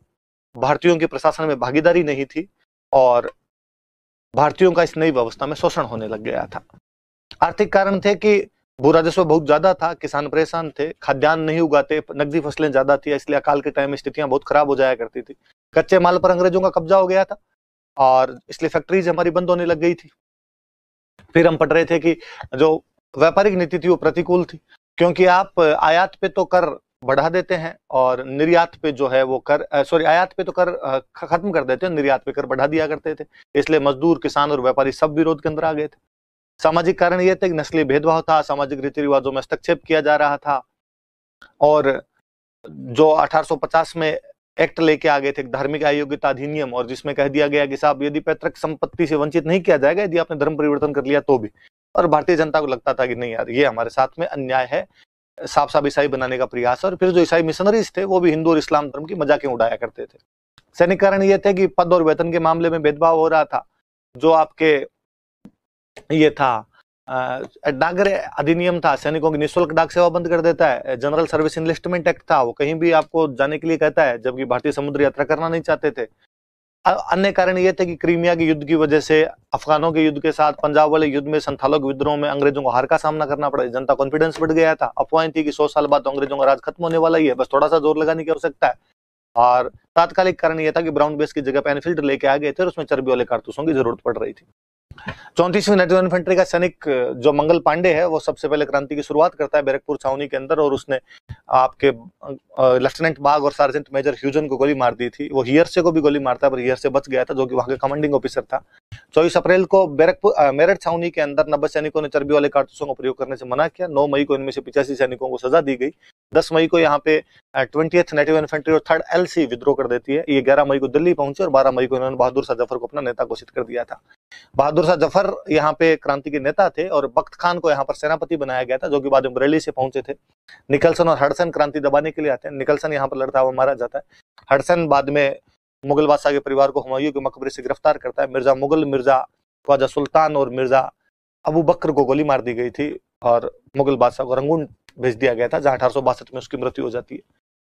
उसके बाद 4 जून को लखनऊ के अंदर क्रांति हो जाती है, जब बेगम हजरत महल, जो कि वाजिद अली शाह की रानी थी, अपने बेटे बिरजिस कादिर को यहाँ का नवाब घोषित कर देती है। हेनरी लॉरेंस इस घेरे के अंदर लड़ता हुआ मारा गया था। बाद में कॉलिन कैंपबेल यहाँ पर कब्जा करता है। बेगम हजरत महल नेपाल की तरफ चली जाती है, इसे महकपरी के नाम से भी जानते हैं। 5 जून को पेशवा नाना साहब तात्या टोपे के साथ मिलकर कानपुर के अंदर क्रांति कर देते हैं, लेकिन यहाँ पर भी कॉलिन कैंपबेल क्रांति को दबा देता है। नाना साहब जो है वो भी नेपाल की तरफ चले गए थे। तात्या टोपे बाद में झांसी की रानी को ज्वाइन करता है और दोनों मिलकर झांसी में क्रांति कर देते हैं। रानी लक्ष्मीबाई, जो कि अपने पति गंगाधर राव की मृत्यु के बाद अपने बेटे दामोदर राव को शासक बनाना चाहती थी, पर वो दत्तक पुत्र था, डलहौजी उसका विलय कर लेता है, क्योंकि झांसी तीसरे प्रकार की रियासत थी। झांसी की रानी ग्वालियर पे कब्जा करती है। सिंधिया अंग्रेजों का वफादार बना रहता है। ह्यूरोज क्रांति दबाता है। ह्यूरोज कहता है कि भारतीय क्रांतिकारियों में एकमात्र मर्द है। फैजाबाद में मौलवी अहमदुल्ला साहब डंका सा क्रांति करते हैं, जिनको उस समय लोग मैजिकल पावर वाला मानते थे, इसलिए 22 नेटिव इन्फेंट्री उनको अपना नेता मान लेती है। चिन्हाट की लड़ाई में हेनरी लॉरेंस को हराते हैं। रनर्ड बाद में यहाँ पर विद्रोह को दबाता है। 50,000 का इनाम घोषित किया गया था उन पर। जगदीशपुर के अंदर एक बूढ़े जमींदार कुंवर सिंह क्रांति कर देते हैं, जहां पर विलियम टेलर क्रांति को दबाता है। बरेली के अंदर खान बहादुर खान और बख्त खान क्रांति करते हैं और यहाँ पर विंसेटायर क्रांति को दबाता है। इलाहाबाद में लियाकत अली क्रांति करते हैं और कर्नल नील यहाँ पर क्रांति को दबाता है। फतेहाबाद में अजीमुल्ला ने क्रांति की। बड़ौत में साहूमल जाट जमींदारों के साथ क्रांति कर देते हैं। सेंगभूम या छोटा नागपुर के अंदर गोनू जो था, कोल आदिवासियों के साथ क्रांति कर देता है। और मंदसौर में फिरोजा जो शहजादा फिरोज था वो क्रांति करता है, जो अपने निम्बा हेडा वालों से भी सहायता प्राप्त करता है। इसके बाद हम पढ़ रहे थे कि क्रांति के परिणाम क्या निकले। तो क्रांति ने कंपनी का रूल खत्म कर दिया, क्राउन का रूल आ गया था। क्राउन के अधीन भारत सचिव बनाया जाने लगा। 15 सदस्यों की भारत परिषद थी, जो इंडिया हाउस कहलाती थी। खर्चे भारत सरकार दिया करती थी। गवर्नर जनरल का पद नाम बदलकर वायसरॉय कर दिया गया। हालांकि चेंज केवल ऊपरी थे, शोषण वैसे ही बदस्तूर जारी रहा। मुगल शासन हालांकि नाम मात्र का और मुखौटे वाला था, लेकिन उसे पूरी तरीके से समाप्त कर दिया गया था। हड़प नीति को त्याग दिया गया और कहा गया कि अब साम्राज्य विस्तार नहीं किया जाएगा। और राजा महाराजाओं को आश्वासन दिया गया, एश्योर किया गया कि आपकी संधि अब डायरेक्टली क्राउन के साथ में। उल्टा उसके बाद में राजा महाराजाओं को सम्मानित वगैरह करने की नीतियां अपनाई गई थी, उनको अपने साथ और जोड़ने की नीतियां अपनाई गई उसके बाद में। इसके अलावा जो आपके सैनिक सुधार किए गए पील कमीशन के द्वारा, और कहा गया कि विभाजन और प्रतितोलन की नीति अपनाई जाए। बंगाल प्रेसिडेंसी में 1:2 किया गया। मद्रास बॉम्बे प्रेसिडेंसी में 1:3 किया गया। जाति के आधार पर रेजिमेंट्स वगैरह बनाई गई। सामरिक महत्व के सारे स्थानों पर यूरोपियंस का कब्जा होना चाहिए। यूरोपियन सिखों गोरखों की संख्या सेना में बढ़ाई गई, जो कि क्रांति के दौरान अंग्रेजों के वफादार रहे थे। क्योंकि साम्राज्य विस्तार की नीति त्याग दी गई, तब पूरा ध्यान अब आर्थिक तरफ लगाया गया, इसलिए भारतीयों का व्यापारिक शोषण और बढ़ गया था। कहा गया कि शासक और शासितों के बीच में दूरी की वजह से भारतीयों ने क्रांति की है, इसलिए 1861 के भारत परिषद अधिनियम के अंदर एक बात आई और इसमें यह लिख दिया गया कि भारतीयों को भी शासन के अंदर भागीदारी दी जाएगी। हालांकि वो भागीदारी बहुत नगण्य थी और वो भी कुलीन भारतीयों को दी जाती थी। महारानी विक्टोरिया ने कहा कि तुम सब मेरी संतान के समान हो, तुम्हारे साथ कोई भेदभाव नहीं होगा। 1861 के अंदर सिविल सर्विस एक्ट लेके आए और भारतीय भी सिविल सेवा में शामिल होने लग गए थे। पर हम कहते हैं कि उस सेवा के सारे जो नियम थे वो भारतीयों के पक्ष में नहीं थे, अंग्रेजों के पक्ष के अंदर बनाए गए थे, जैसा कि हमने बीच के अंदर पढ़े थे। इस विद्रोह के बाद में नस्लीय भेदभाव और बढ़ गया था, भारतीयों को बर्बर समझा जाने लगा था, श्वेत जाति का भार जैसे अनेक सिद्धांत बना लिए गए जिससे ये प्रूव किया जा सके अंग्रेजों का शासन भारत के लिए शक्तिशाली है या भारतीयों के लिए सही है। मुगल बादशाह के नेतृत्व में हम क्रांति करके पुरातन व्यवस्था को स्थापित करना चाहते थे। क्रांति जब फेल हुई तो हमारी समझ में आई कि हम पीछे लौट कर नहीं जाएंगे, अब हमारा टारगेट लोकतंत्र था। राजा महाराजा हमारी क्रांति का नेतृत्व कर रहे थे, लेकिन जब असफल रहे तो हमें पता चला कि अब ये चुके हुए कारतूस बन चुके हैं, इनके नेतृत्व में क्रांति नहीं करेंगे। अब वापस एक बार मध्यम वर्ग हमारी क्रांति कर रहा था, ऐसा मध्यम वर्ग जो अंग्रेजों की शिक्षा पढ़कर ही बड़ा हुआ था। इसलिए हम कहते हैं कि हमने अंग्रेजों के हाथोड़े से अंग्रेजों की दास्ता की बेड़ियां तोड़ दी थी। हम देखते हैं कि क्रांति के दौरान हमने हथियारों का सहारा लिया था, हिंसा के सहारे हम क्रांति कर रहे थे। जब क्रांति असफल हुई तो हमारा लक्ष्य जो था अहिंसा हो गया था। पूरा नेशनल मूवमेंट बाद में लगभग अहिंसा पर आधारित रहा था। क्रांति ने और कुछ किया नहीं किया, लेकिन क्रांति ने राष्ट्रवाद जगाने का भारत के अंदर काम किया था। क्रांति जब हुई थी तब इतनी काम की नहीं रही होगी, लेकिन होने के बाद में अक्सर जब तक हमारा देश आजाद नहीं हो गया था, भारत के अंदर जब भी कोई विद्रोह होता, जब भी कोई आंदोलन होता तो क्रांति याद की जाती है। और ये महज संयोग नहीं है कि 57 की क्रांति के महज 90 साल के अंदर अंग्रेजों का शासन भारत से पूरी तरीके से समाप्त कर दिया गया था। इतना कुछ हम पढ़ चुके थे। अब आज दिन तक की जो हमारी सिस्टम था वो इतना कुछ था। इसमें बीच में एक चीज आई थी, मैं वो मेंशन करवाना चाहूंगा, आप अलग से उसको लिख लेना। वो परिणाम नहीं है, परिणाम की बातें मैंने सारी बता दी। बीच में एक मैं चीज बोल रहा था आपको कि 1861 का भारत परिषद अधिनियम, एक मैंने बीच में कई टर्म यूज में लिए, मैं चाहता हूं ये 1861 का भारत परिषद अधिनियम आप यहीं लिख लो, हेडिंग डाल लो और इसको पूरे को बाद में बॉक्स में बंद कर देना। अभी बॉक्स मत बनाना, क्योंकि बॉक्स आपकी सीमा के। चलो तो मैं रिवीजन करा दूंगा, है ना, रिवीजन जरूरी है भाई, वो तो अपने कर ही लेते हैं। हालांकि मुझे पता है कई होंगे तो वो भी नहीं जी में आती होगी, उनको लगता है टाइम वेस्ट करता है हमारा आके, पर फिर भी ज्यादातर जनता रिवीजन करना ही चाहती है। तो आप कीजिए कि 1857 की क्रांति कारण, तो राजनीतिक कारण, वेलजली की सहायक संधि से राजा आश्रित डलहौजी की हड़प नीति द्वारा विलय तो राजाओं को अपने अस्तित्व का खतरा नजर आया। मुगल बादशाह की उपाधि छीनना, पेशवा नाना साहब की पेंशन बंद करने से मुसलमान हिंदू दोनों नाराज, अनुपस्थित प्रभु सत्ता की वजह से भारतीयों का आक्रोश बढ़ा हुआ, प्रशासनिक अभिजात और सामंत वर्ग के विशेषाधिकार समाप्त कर दिए गए थे, एकमुश्त बंदोबस्त द्वारा अवध में जो लागू किया गया जमींदारों की जमीनें छीन ली गई थी आपके। उसके बाद में भारतीयों का प्रशासन में जो भागीदारी थी वो एकदम नगण्य कर दी गई थी, और ये जो भी नई व्यवस्थाएं थी इसमें भारतीयों का शोषण हो रहा था। आर्थिक भू राजस्व ज्यादा थे, खाद्यान्न की कमी हो गई क्योंकि नगदी फसलें हुआ करती थी, इसलिए अकाल के टाइम में स्थितियां बहुत मिजरेबल हो जाया करती थी। व्यापारियों पर पहले उद्योगों पर, कच्चे माल पर अंग्रेजों का कब्जा, तो फैक्ट्रियां बंद तो मजदूर बेरोजगार। व्यापारियों के जो वो यहाँ से सामान बेचते हैं उस पर टैक्स बहुत ज्यादा, इंग्लैंड से जो सामान आता है वो ड्यूटी फ्री, तो वो बेचारे फेल हो गए सारे के सारे। सामाजिक नस्लीय भेदभाव कर रहे हैं, आपके सामाजिक रीति रिवाजों में हस्तक्षेप किया जा रहा है। जो ईसाई मिशनरीज है वो आपके हिंदू और इस्लाम धर्म पे मजाके बनाते हैं। 1850 का जो धार्मिक अयोग्यता अधिनियम है वो कहता है कि साहब धर्म परिवर्तन कर लो, फिर भी हम तो आपको पैतृक संपत्ति से वंचित नहीं करेंगे। सैनिक 1854 वाले डाकघर अधिनियम से परेशान कि उनकी निःशुल्क डाक सेवा बंद कर दी गई। 56 वाला जनरल सर्विस इनलिस्टमेंट एक्ट कहता है कहीं भी भेज सकते हैं, मतलब समुद्र पार भेजोगे, वहां हम जाना नहीं चाहते। पदों और वेतन को लेकर भेदभाव किया जाता था। और अन्य कारण, क्रीमिया वाला युद्ध, अफगान वाला युद्ध, पंजाब वाला युद्ध और संथाल विद्रोह में अंग्रेजों को कई जगह पे डिफीट का सामना करना पड़ा, इसलिए जनता कॉन्फिडेंस बढ़ा हुआ था। और ब्राउन बेस की जगह एनफील्ड राइफल लेके आए थे, उन राइफल के अंदर चर्बी वाले कारतूसों का प्रयोग हुआ करता था। चर्बी वाले कारतूसों की वजह से भी सैनिकों ने क्रांति कर दी थी। 34वीं नेटिव इन्फेंट्री का सैनिक मंगल पांडे है जो चर्बी वाले कारतूसों के खिलाफ बैरकपुर छावनी में विद्रोह करता है। अपने लेफ्टिनेंट गफ और बाग और जो सार्जेंट मेजर ह्यूजन है उनको गोली मार देता है। और हियरसे को भी उसने गोली मारी थी, वो बच गया था। हियरसे यहाँ का वो कमांडिंग ऑफिसर था। फिर आपके मेरठ छावनी में 90 सैनिकों ने चर्बी वाले कारतूसों का प्रयोग करने से मना किया। 85 को 9 मई को सजा सुनाई गई और 10 मई को इन लोगों ने 20वीं नेटिव इन्फेंट्री 3rd एलसी ने क्रांति कर दी। हेवी टैंक का कमांडिंग ऑफिसर था। 11 मई को दिल्ली गए। 12 मई को बहादुर शाह जफर को इन्होंने अपना नेता बना लिया। वहाँ बहादुर शाह जफर के अलावा बख्त खान जो बरेली वाला था इसको सेनापति बनाया गया था। हालांकि इससे पहले जो मिर्जा मुगलिया सेना बादशाह का बेटा जो मिर्जा जहीरुद्दीन था वो सेनापति था, लेकिन बाद में सेनापति बख्त खान ही बन गया था। हालांकि नाम तो फिर भी उस जहीरुद्दीन का ही चलता था। निकलसन और हडसन यहाँ पे क्रांति को विफल करते हैं। जो निकलसन था वो लड़ता हुआ मारा गया था। हडसन ने बाद में मुगल बादशाह के परिवार को गिरफ्तार किया और मुगल बादशाह के परिवार को गिरफ्तार करके मिर्जा मुगल को, मिर्जा ख्वाजा सुल्तान को, मिर्जा अबू बकर को तो गोलियां मार दी थी और मुगल बादशाह खुद को रंगून भेज दिया था। 1862 में वहीं पर उसकी मृत्यु हो गई थी। 4 जून को लखनऊ वालों ने क्रांति कर दी जब वाजिद अली शाह की बेगम हजरत महल अपने बेटे बिरजिस कादिर को यहाँ का नवाब घोषित कर देती है। और हेनरी लॉरेंस यहाँ पर विद्रोह को दबाते हुए मारा जाता है और कॉलिन कैम्पबेल विद्रोह को दबाता है। बाद में अवध के अंदर जन विद्रोह फूट जाता है इस वजह से। और बेगम हजरत महल महकपरी कहलाती है, नेपाल चली गई थी। अवध में जन विद्रोह क्यों हुआ? क्योंकि अवध में वाजिद अली शाह को कुशासन के आधार पर हटाया गया, इसलिए लोगों की सिंपैथी नवाब के परिवार के साथ थी। एक मुश्त बंदोबस्त से जमींदारों की जमीनें छीन ली गई, जमींदार खिलाफ थे। बंगाल की सेना में अधिकतर सैनिक अवध के हुआ करते थे।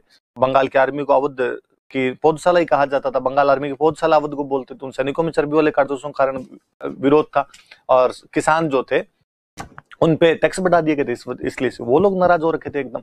इन सब कारणों से अवध में जन विद्रोह फूटा था। 5 जून को कानपुर वालों ने कर दी, जब नाना साहब या धुंधु पंत और रामचंद्र पांडुरंग, या जिनको हम कहते हैं तात्या टोपे, और इन लोगों ने यहाँ पे क्रांति की। और यहाँ पर भी आपका कॉलिन कैंपबेल क्रांति को दबाता है। नाना साहब नेपाल की तरफ चले गए, तात्या टोपे झांसी की रानी को ज्वाइन करता है। झांसी की रानी लक्ष्मीबाई थी, जिनका एक और नाम मणिकर्णिका हम पढ़ते हैं। और गंगाधर राव उनके पति थे, उनकी डेथ हो गई। दामोदर राव को वो राजा बनाना चाहती थी, डलहौजी ने विलय कर लिया था। इवन झांसी का जो लक्ष्मी मंदिर है उसकी तो जमीन खा गए थे अंग्रेज, इसलिए अंग्रेजों के अंदर झांसी के लोगों में गुस्सा था। झांसी की रानी यहाँ पर झांसी में कब्जा करती है, अंग्रेज छुड़वा लेते हैं, वो कालपी जाती है, कालपी से ग्वालियर जाती है। ग्वालियर का सिंधिया अंग्रेजों के पास में चला गया, तो झांसी की रानी ग्वालियर में लड़ाई करती है, वहां पर मारी जाती है। ह्यू रोज कहता है भारतीय क्रांतिकारियों में एकमात्र मर्द है। फैजाबाद के अंदर मौलवी अहमदुल्ला शाह डंका शाह करते हैं, जो वास्तव में तमिलनाडु के मौलवी थे, तो 22वीं यूनाइटेड इन्फेंट्री ने उनको अपना नेता मान लिया था। और चिन्हाट की लड़ाई में हेनरी लॉरेंस को हराया था। अंग्रेजों ने 50,000 का इनाम रखा था। रेनल्ड फैजाबाद में क्रांति को दबाता है। बरेली के अंदर खान बहादुर खान और बख्त खान करते हैं। बख्त खान ही बाद में दिल्ली जाता है आपका, यहाँ पर विंसेंट आयर दबाता है। इलाहाबाद के अंदर लियाकत अली करते हैं, कर्नल नील ने दबा दिया था। फतेहाबाद में अजीमुल्ला ने कर दी थी। बड़ौत में साहूमल जाट किसानों को लेकर करते हैं। सिंहभूम में गोनू कोल आदिवासियों को लेकर करता है। और अपने इधर मंदसौर के अंदर शहजादे फिरोज ने कर दी थी, जिसको भी बाद में रंगून डिपोर्ट किया गया था। ये कुछ हमने पढ़ा था कि भाई ऐसा कुछ हुआ था। फिर हम उसके बाद में आगे बढ़ रहे थे कि क्रांति के परिणाम क्या हुए। तो क्रांति का परिणाम ये हुआ कि कंपनी का शासन खत्म, क्राउन का शासन आया, बोर्ड ऑफ कंट्रोल भंग, कोर्ट ऑफ डायरेक्टर भंग, भारत सचिव बनाया, उसके अधीन 15 सदस्यों की भारत परिषद बनाई। इंडिया हाउस इनका मुख्यालय था, खर्चे भारत सरकार देगी। गवर्नर जनरल का नाम वॉइसरॉय कर दिया गया, वॉइसरॉय का मतलब क्राउन का प्रतिनिधि था। ये सब 1858 के भारत सरकार अधिनियम में किया गया। मुगल शासन जैसा भी था उसको पूरी तरीके से खत्म कर दिया गया था। सैनिक सुधारों के लिए पील कमीशन बनाया गया।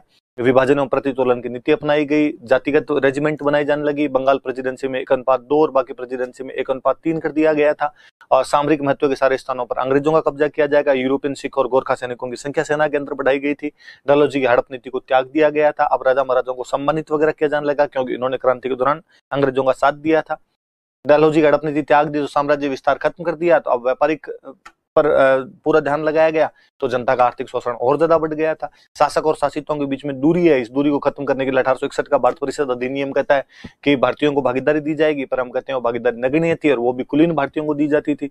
महारानी विक्टोरिया ने कहा तुम सब मेरे टाबर हो, तुम्हारे साथ भेदभाव नहीं करेंगे। 1861 में सिविल सेवा अधिनियम ले आए। भारतीय भी सिविल सेवा के अंदर जाने लग गए, और उसके जो सारे नियम थे वो अंग्रेजों के पक्ष में थे। नस्लीय भेदभाव उसके बाद और बढ़ गया था। श्वेत जाति का भार जैसे नए नए सिद्धांत अंग्रेजों ने बनाने शुरू कर दिए थे। क्रांति के दौरान हमने पुरातन व्यवस्था स्थापित करने का प्रयास किया, फेल हुए, तो बाद में लोकतंत्र की तरफ देखा। क्रांति के दौरान नेता हमारे राजा महाराजा थे, फेल हुए, तो मध्यम वर्ग आया बाद में।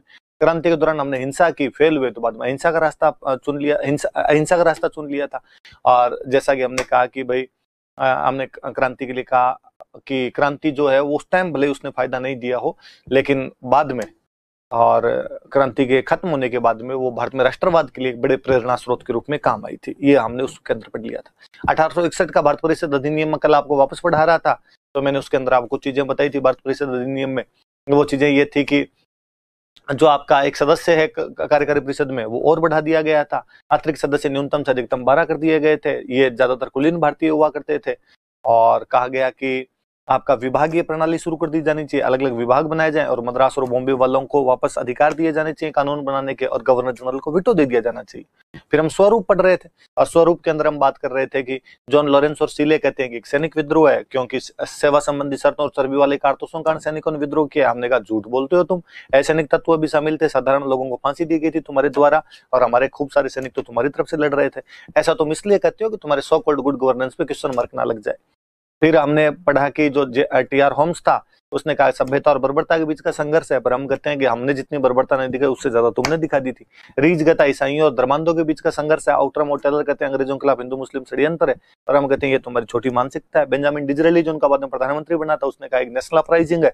और अपने मजूमदार सर थे, उन्होंने कहा ना पहला है, ना राष्ट्रीय, ना स्वतंत्रता संग्राम है, क्योंकि इससे पहले भी कई हो गए थे, राष्ट्रवाद की भावनाएं तो आई नहीं थी, पंजाब सिक्किम मद्रास में तो हुआ ही नहीं था ये विद्रोह, और सब लोग अपने अपने पर्सनल इंटरेस्ट के लड़ रहे थे। एस एन सेन रिप्लाई करते हैं सरकार का इतिहास लिखते थे, और वो कहते हैं कि दुनिया की किसी भी क्रांति के अंदर, किसी भी आंदोलन में वहां का पूरा देश शामिल नहीं होता है, समाज का एक बड़ा तबका, बड़ा वर्ग, बड़ा ग्रुप शामिल होता है। ऐसा 57 की क्रांति में भी हुआ था, इसलिए इसको सफल माना जाना चाहिए। और फिर सारे लोग, भले राष्ट्रवाद नहीं आया था, पर सारे के सारे लोग दिल्ली गए थे, बहादुर शाह जफर को अपना नेता माना था इन लोगों ने, और साधारण लोगों को फांसियां दी गई थी, असैनिक तत्व शामिल हो गए थे। इन सबसे ये तो पता चलता है कि कम से कम भारतीयों का एकमात्र जो उद्देश्य था वो अंग्रेजों से छुटकारा पाना था, अंग्रेजी शासन को भारत में समाप्त करना तो था। निष्कर्ष में हम कह सकते हैं कि ये सैनिक रूप में शुरू हुआ था, सैनिक रूप, लेकिन बाद में स्वतंत्रता संग्राम में तब्दील हो गया था। या हम इसको ऐसा भी कह सकते हैं कि ये सैनिक विद्रोह से थोड़ा अधिक था और भारतीय स्वतंत्रता संग्राम से थोड़ा सा कम था। इतनी बातें लिखी थी। एक लाइन और लिखवानी थी हालांकि आपको, पर वो लाइन आपने लिखवाने नहीं दी कल।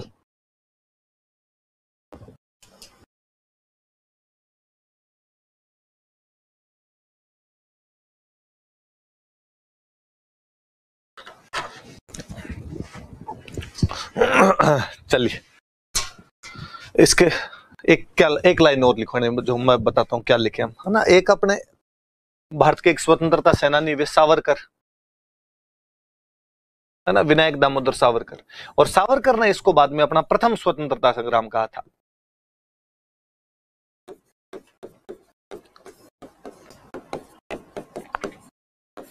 प्रथम स्वतंत्रता संग्राम सावरकर ने कहा था, तो हम भी इस बात को मानते हैं नहीं भाई, निश्चित रूप से हमारा प्रथम स्वतंत्रता संग्राम ही था। तो एक लाइन इसी में नीचे। हाँ जी बच्चों, हम धर्म सुधार आंदोलन पढ़ रहे थे। मैं धर्म सुधार आंदोलन का आपको रिवीजन कराऊं तो हमने उसके कारण पढ़े थे। कारण ये थे उसके कि यूरोपीय समाज में संपर्क में आने के बाद में हमने उनका आडंबर रहित धर्म, उनका प्रगतिशील सोच और उनका समानता आधारित समाज देखा और वैसा बनाने के बारे में सोचने लगे। अंग्रेजी शिक्षा की वजह से हमने उनकी क्रांतियां, आविष्कार और उनकी खोजों के बारे में पता चला। इससे हमारी बुद्धि विकसित हुई। हमने हमारी प्राचीन भारतीय पुस्तकों का जब अंग्रेजी में अनुवाद हो गया, उन्हें पढ़ने में सक्षम हो पाए। हमें हमारे प्राचीन स्वर्ण काल के बारे में पता चला। ईसाई मिशनरी हमारे धर्म की मजाकें उड़ाया करते थे, इसलिए कुरीतियां दूर करने के प्रयास किए। अंग्रेजों ने कई कानून बनाए, इसे समाज सुधारकों को बल मिला कि और किया जाना चाहिए। दिल मांगे मोर टाइप वाली फीलिंग लेके आए वो लोग। यातायात और संचार के साधनों ने भारत को नजदीक ला दिया था। सामाजिक गतिशीलता बढ़ गई थी, सामाजिक संकीर्णता जो थी वो कम हो गई थी। समाचार पत्रों और पुस्तकों ने लगातार सामाजिक कुरीतियों पर आघात किया। इस वजह से लोगों में एक नवीन चेतना का संचार हुआ।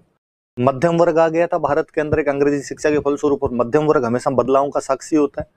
पूरी दुनिया में राष्ट्रवाद की लहरें पनप रही थी, उन लहरों का भारत पर भी असर पड़ना स्वाभाविक सी बात थी। हमारे समाज सुधारक स्व प्रेरणा से आगे आए थे और भारतीय समाज में सुधार करने के अंदर लग गए थे वो लोग। और तो क्या कारण पड़े थे हमने, ये भारतीय इतिहास का पुनर्लेखन किया अंग्रेजों ने और प्राचीन काल को स्वर्ण काल के रूप में डिस्क्राइब किया। इसलिए हमें लगा कि यार क्यों ना उस स्वर को धरती पर उतार कर लाया जाए।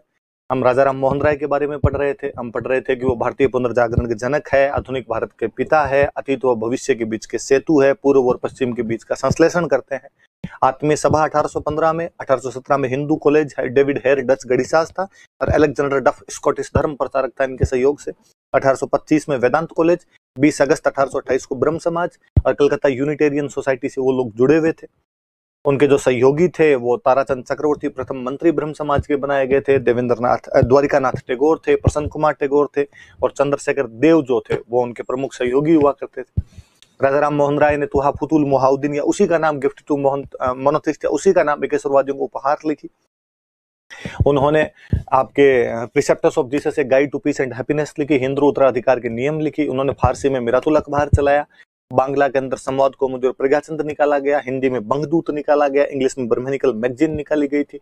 मूर्ति पूजा को बाद में उन्होंने मूर्ति पूजा का विरोध किया, बहुदेववाद का विरोध किया, अवतारवाद का विरोध किया, सती प्रथा का विरोध किया, बाल विवाह का विरोध किया, बहुविवाह का, कन्यावध का, इन सब चीजों का उन्होंने विरोध किया। और समर्थन किसका किया, तो समर्थन उन्होंने एकेश्वरवाद का समर्थन किया, उन्होंने जो आपके है विधवा विवाह का समर्थन किया, अंग्रेजी शिक्षा का समर्थन किया, महिला शिक्षा का समर्थन किया, प्रेस की स्वतंत्रता के समर्थक थे, वो आपके स्थायी बंदोबस्त के समर्थन के अंदर थे।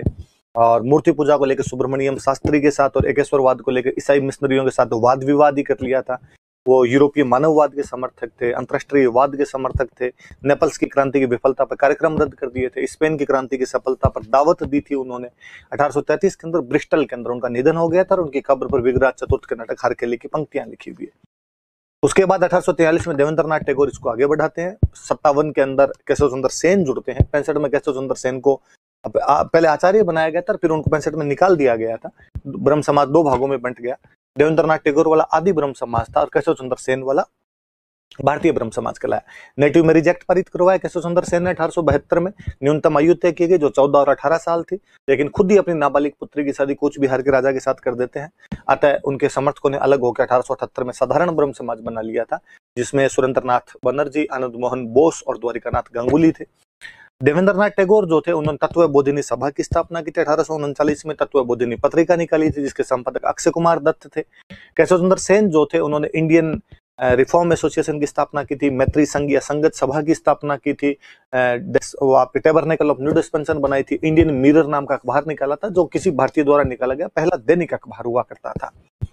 उनके केशव सुंदर सेन के प्रयासों से 1864 में साउथ इंडिया में वैद्य समाज स्थापित किया गया, इसे दक्षिण भारत का ब्रह्म समाज कहा जाता है, ढरलू नायडू और विश्वनाथ मुदालियर द्वारा। और 67 में महाराष्ट्र में प्रार्थना समाज की स्थापना की गई, जस्टिस महादेव गोविंद रानडे, आत्माराम पंडुरंग, आरजी भंडारकर और चंद्रावरकर के द्वारा। जो एमजी रानडे थे उनको हम महाराष्ट्र का सुकरात कहते हैं। पश्चिमी भारत के अंदर सांस्कृतिक पुनर्जागरण का अग्रदूत कहा जाता है। गोखले के वो राजनीतिक गुरु थे। 67 में उन्होंने विधवा विवाह संघ बनाया था। 71 में पुणे सार्वजनिक सभा बनाई थी। 84 के अंदर वो दक्कन एजुकेशनल सोसाइटी बनाते हैं, जो बाद में चलकर फर्ग्यूसन कॉलेज पुणे के अंदर परिवर्तित हो गई थी। आगरकर, गोखले, तिलक, तीनों इसके साथ जुड़े हुए थे। 87 के अंदर उन्होंने आपके इंडियन नेशनल सोशल कॉन्फ्रेंस की स्थापना की थी। डी.के. कर्वे और विष्णु शास्त्री पंडित उनके मुख्य सहयोगी हुआ करते थे। फिर हमने पढ़ा था आर्य समाज के बारे में, स्वामी दयानंद सरस्वती के बारे में, जिन्हें हम हिंदू लूथर के नाम से जानते हैं। 1824 में मोरवी, गुजरात की जगह जहां पर उनका जन्म हुआ था, वास्तविक नाम मूलशंकर था। उनके पहले गुरु पूर्णानंद जी ने उनका नाम दयानंद सरस्वती किया था और उनके गुरु विरजानंद जी ने उनको वेदों का ज्ञान दिया था। वो वेदों की ओर लौटो का नारा देते हैं। ऋग्वेद को एक प्रामाणिक ग्रंथ मानते थे। मूर्ति पूजा में विश्वास नहीं करते, बहुदेववाद में विश्वास नहीं करते, वो एक अवतारवाद में भी विश्वास नहीं करते थे, जन्म आधारित वर्ण व्यवस्था में विश्वास नहीं करते, जातिवाद में विश्वास नहीं करते थे, छुआछूत में विश्वास नहीं करते थे, तीर्थ यात्रा, पशु बलि, जितने भी चीजें कुरीतियां हो सकती है, बाल विवाह, बहु विवाह, सती प्रथा, कन्यावध, इनमें किसी में भी उन्होंने विश्वास नहीं किया। विश्वास किया किसमें? तो उन्होंने कहा यज्ञ किए जाने चाहिए। एकेश्वरवाद में विश्वास करते थे वो। उन्होंने कहा कि महिला शिक्षा होनी चाहिए, विधवा विवाह किए जाने चाहिए, और पाश्चात्य शिक्षा के बड़े विरोधी थे वो, कि पाश्चात्य शिक्षा नहीं होनी चाहिए, स्वराष्ट्र होना चाहिए, स्वभाषा होनी चाहिए, स्वधर्म होना चाहिए, स्वदेशी वस्तुओं का प्रयोग किया जाना चाहिए। अंतरजातीय विवाह के बहुत बड़े समर्थक थे। जाति व्यवस्था को नहीं मानते तो अंतरजातीय विवाह के अपने आप में समर्थक हो जाएंगे। शुद्धि आंदोलन चलाया गया था कि वे हिंदू जो दूसरे धर्मों में चले गए उनको वापस हिंदू बनाया जाना चाहिए। पर उनके मरने के बाद में 83 में जब अजमेर में उनकी डेथ हो गई थी, आर्य समाज दो बातों को लेकर, एक तो शिक्षा वाला और एक शाकाहारी मांसाहारी को लेकर दो भागों में विभाजित होता है। इसमें शिक्षा बड़ा मुद्दा था, जिसमें लाला लाजपत राय और लाला हंसराज चाहते थे कि ठीक है, दयानंद सरस्वती पाश्चात्य शिक्षा के विरोधी थे, पर अब समय के साथ में हमें बच्चों को वैदिक शिक्षा के साथ साथ पाश्चात्य शिक्षा भी दी जानी चाहिए, और उन्होंने डीएवी स्कूल और डीएवी कॉलेज खोले थे। वहीं उधर लेखराम और मुंशीराम जी, जो बाद में स्वामी श्रद्धानंद सरस्वती के नाम से लोकप्रिय हुए थे, 1902 में हरिद्वार में गुरुकुल कांगड़ी की स्थापना करते हैं, जो पूरी तरीके से वैदिक शिक्षा को समर्पित संस्थान था।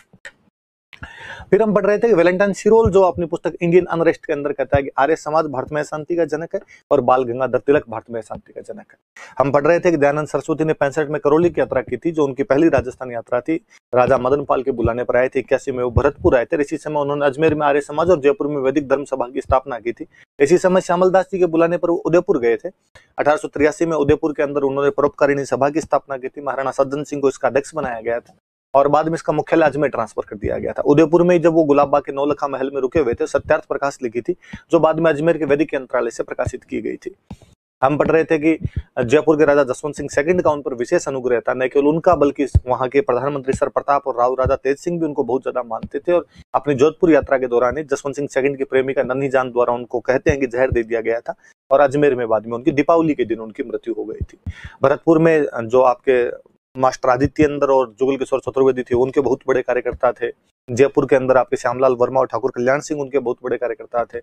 मेवाड़ में विष्णु पंड्या उनके कार्यकर्ता थे, जिन्होंने आर्य समाज बनाया था। अलवर में वासुदेव खंडेलवाल आर्य समाज की स्थापना करते हैं।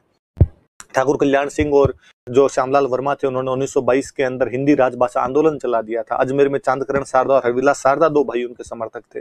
चांदकरण शारदा जहां विधवा विवाह और दलित उद्धार जैसी पुस्तकें लिखते हैं। हरविलास शारदा के प्रयासों से 1929 में चाइल्ड मैरिज प्रिवेंशन एक्ट पारित हुआ था। 14 और 18 साल की उम्र तय की गई थी उसके अंदर, जिसे हम शारदा एक्ट के नाम से भी जानते हैं। ये हम उनके बारे में पढ़ रहे थे। फिर हमने और बातें पढ़ी थी कि विवेकानंद जी के बारे में पढ़ा था, जिनका वास्तविक नाम नरेंद्रनाथ दत्त था। उनके गुरुजी का नाम रामकृष्ण परमहंस था। गुरुजी से दीक्षा लेने के बाद में वो स्वामी वी विदिशानंद कहलाए थे, पर खेतड़ी महाराजा अजित सिंह ने उनका नाम बदलकर विवेकानंद कर दिया था। शिकागो जाने के लिए उनको पैसे दिए थे। 1893 में शिकागो के विश्व धर्म सम्मेलन में भाग लिया था। भारतीय संस्कृति के बारे में वहां पर प्रचार प्रसार किया था। 96 में वहीं न्यूयॉर्क के अंदर वेदांत समाज की स्थापना करते हैं और 97 के अंदर वो अपने वेल्लूर कलकत्ता के पास में एक जगह पड़ती है जहां पर रामकृष्ण मिशन स्थापित किया गया, जिसका एक और कार्यालय अपने अल्मोड़ा के अंदर स्थापित किया गया था। मुझे जहां तक याद है, कल हम यहां तक पढ़ चुके थे, यही पढ़ा था। चलिए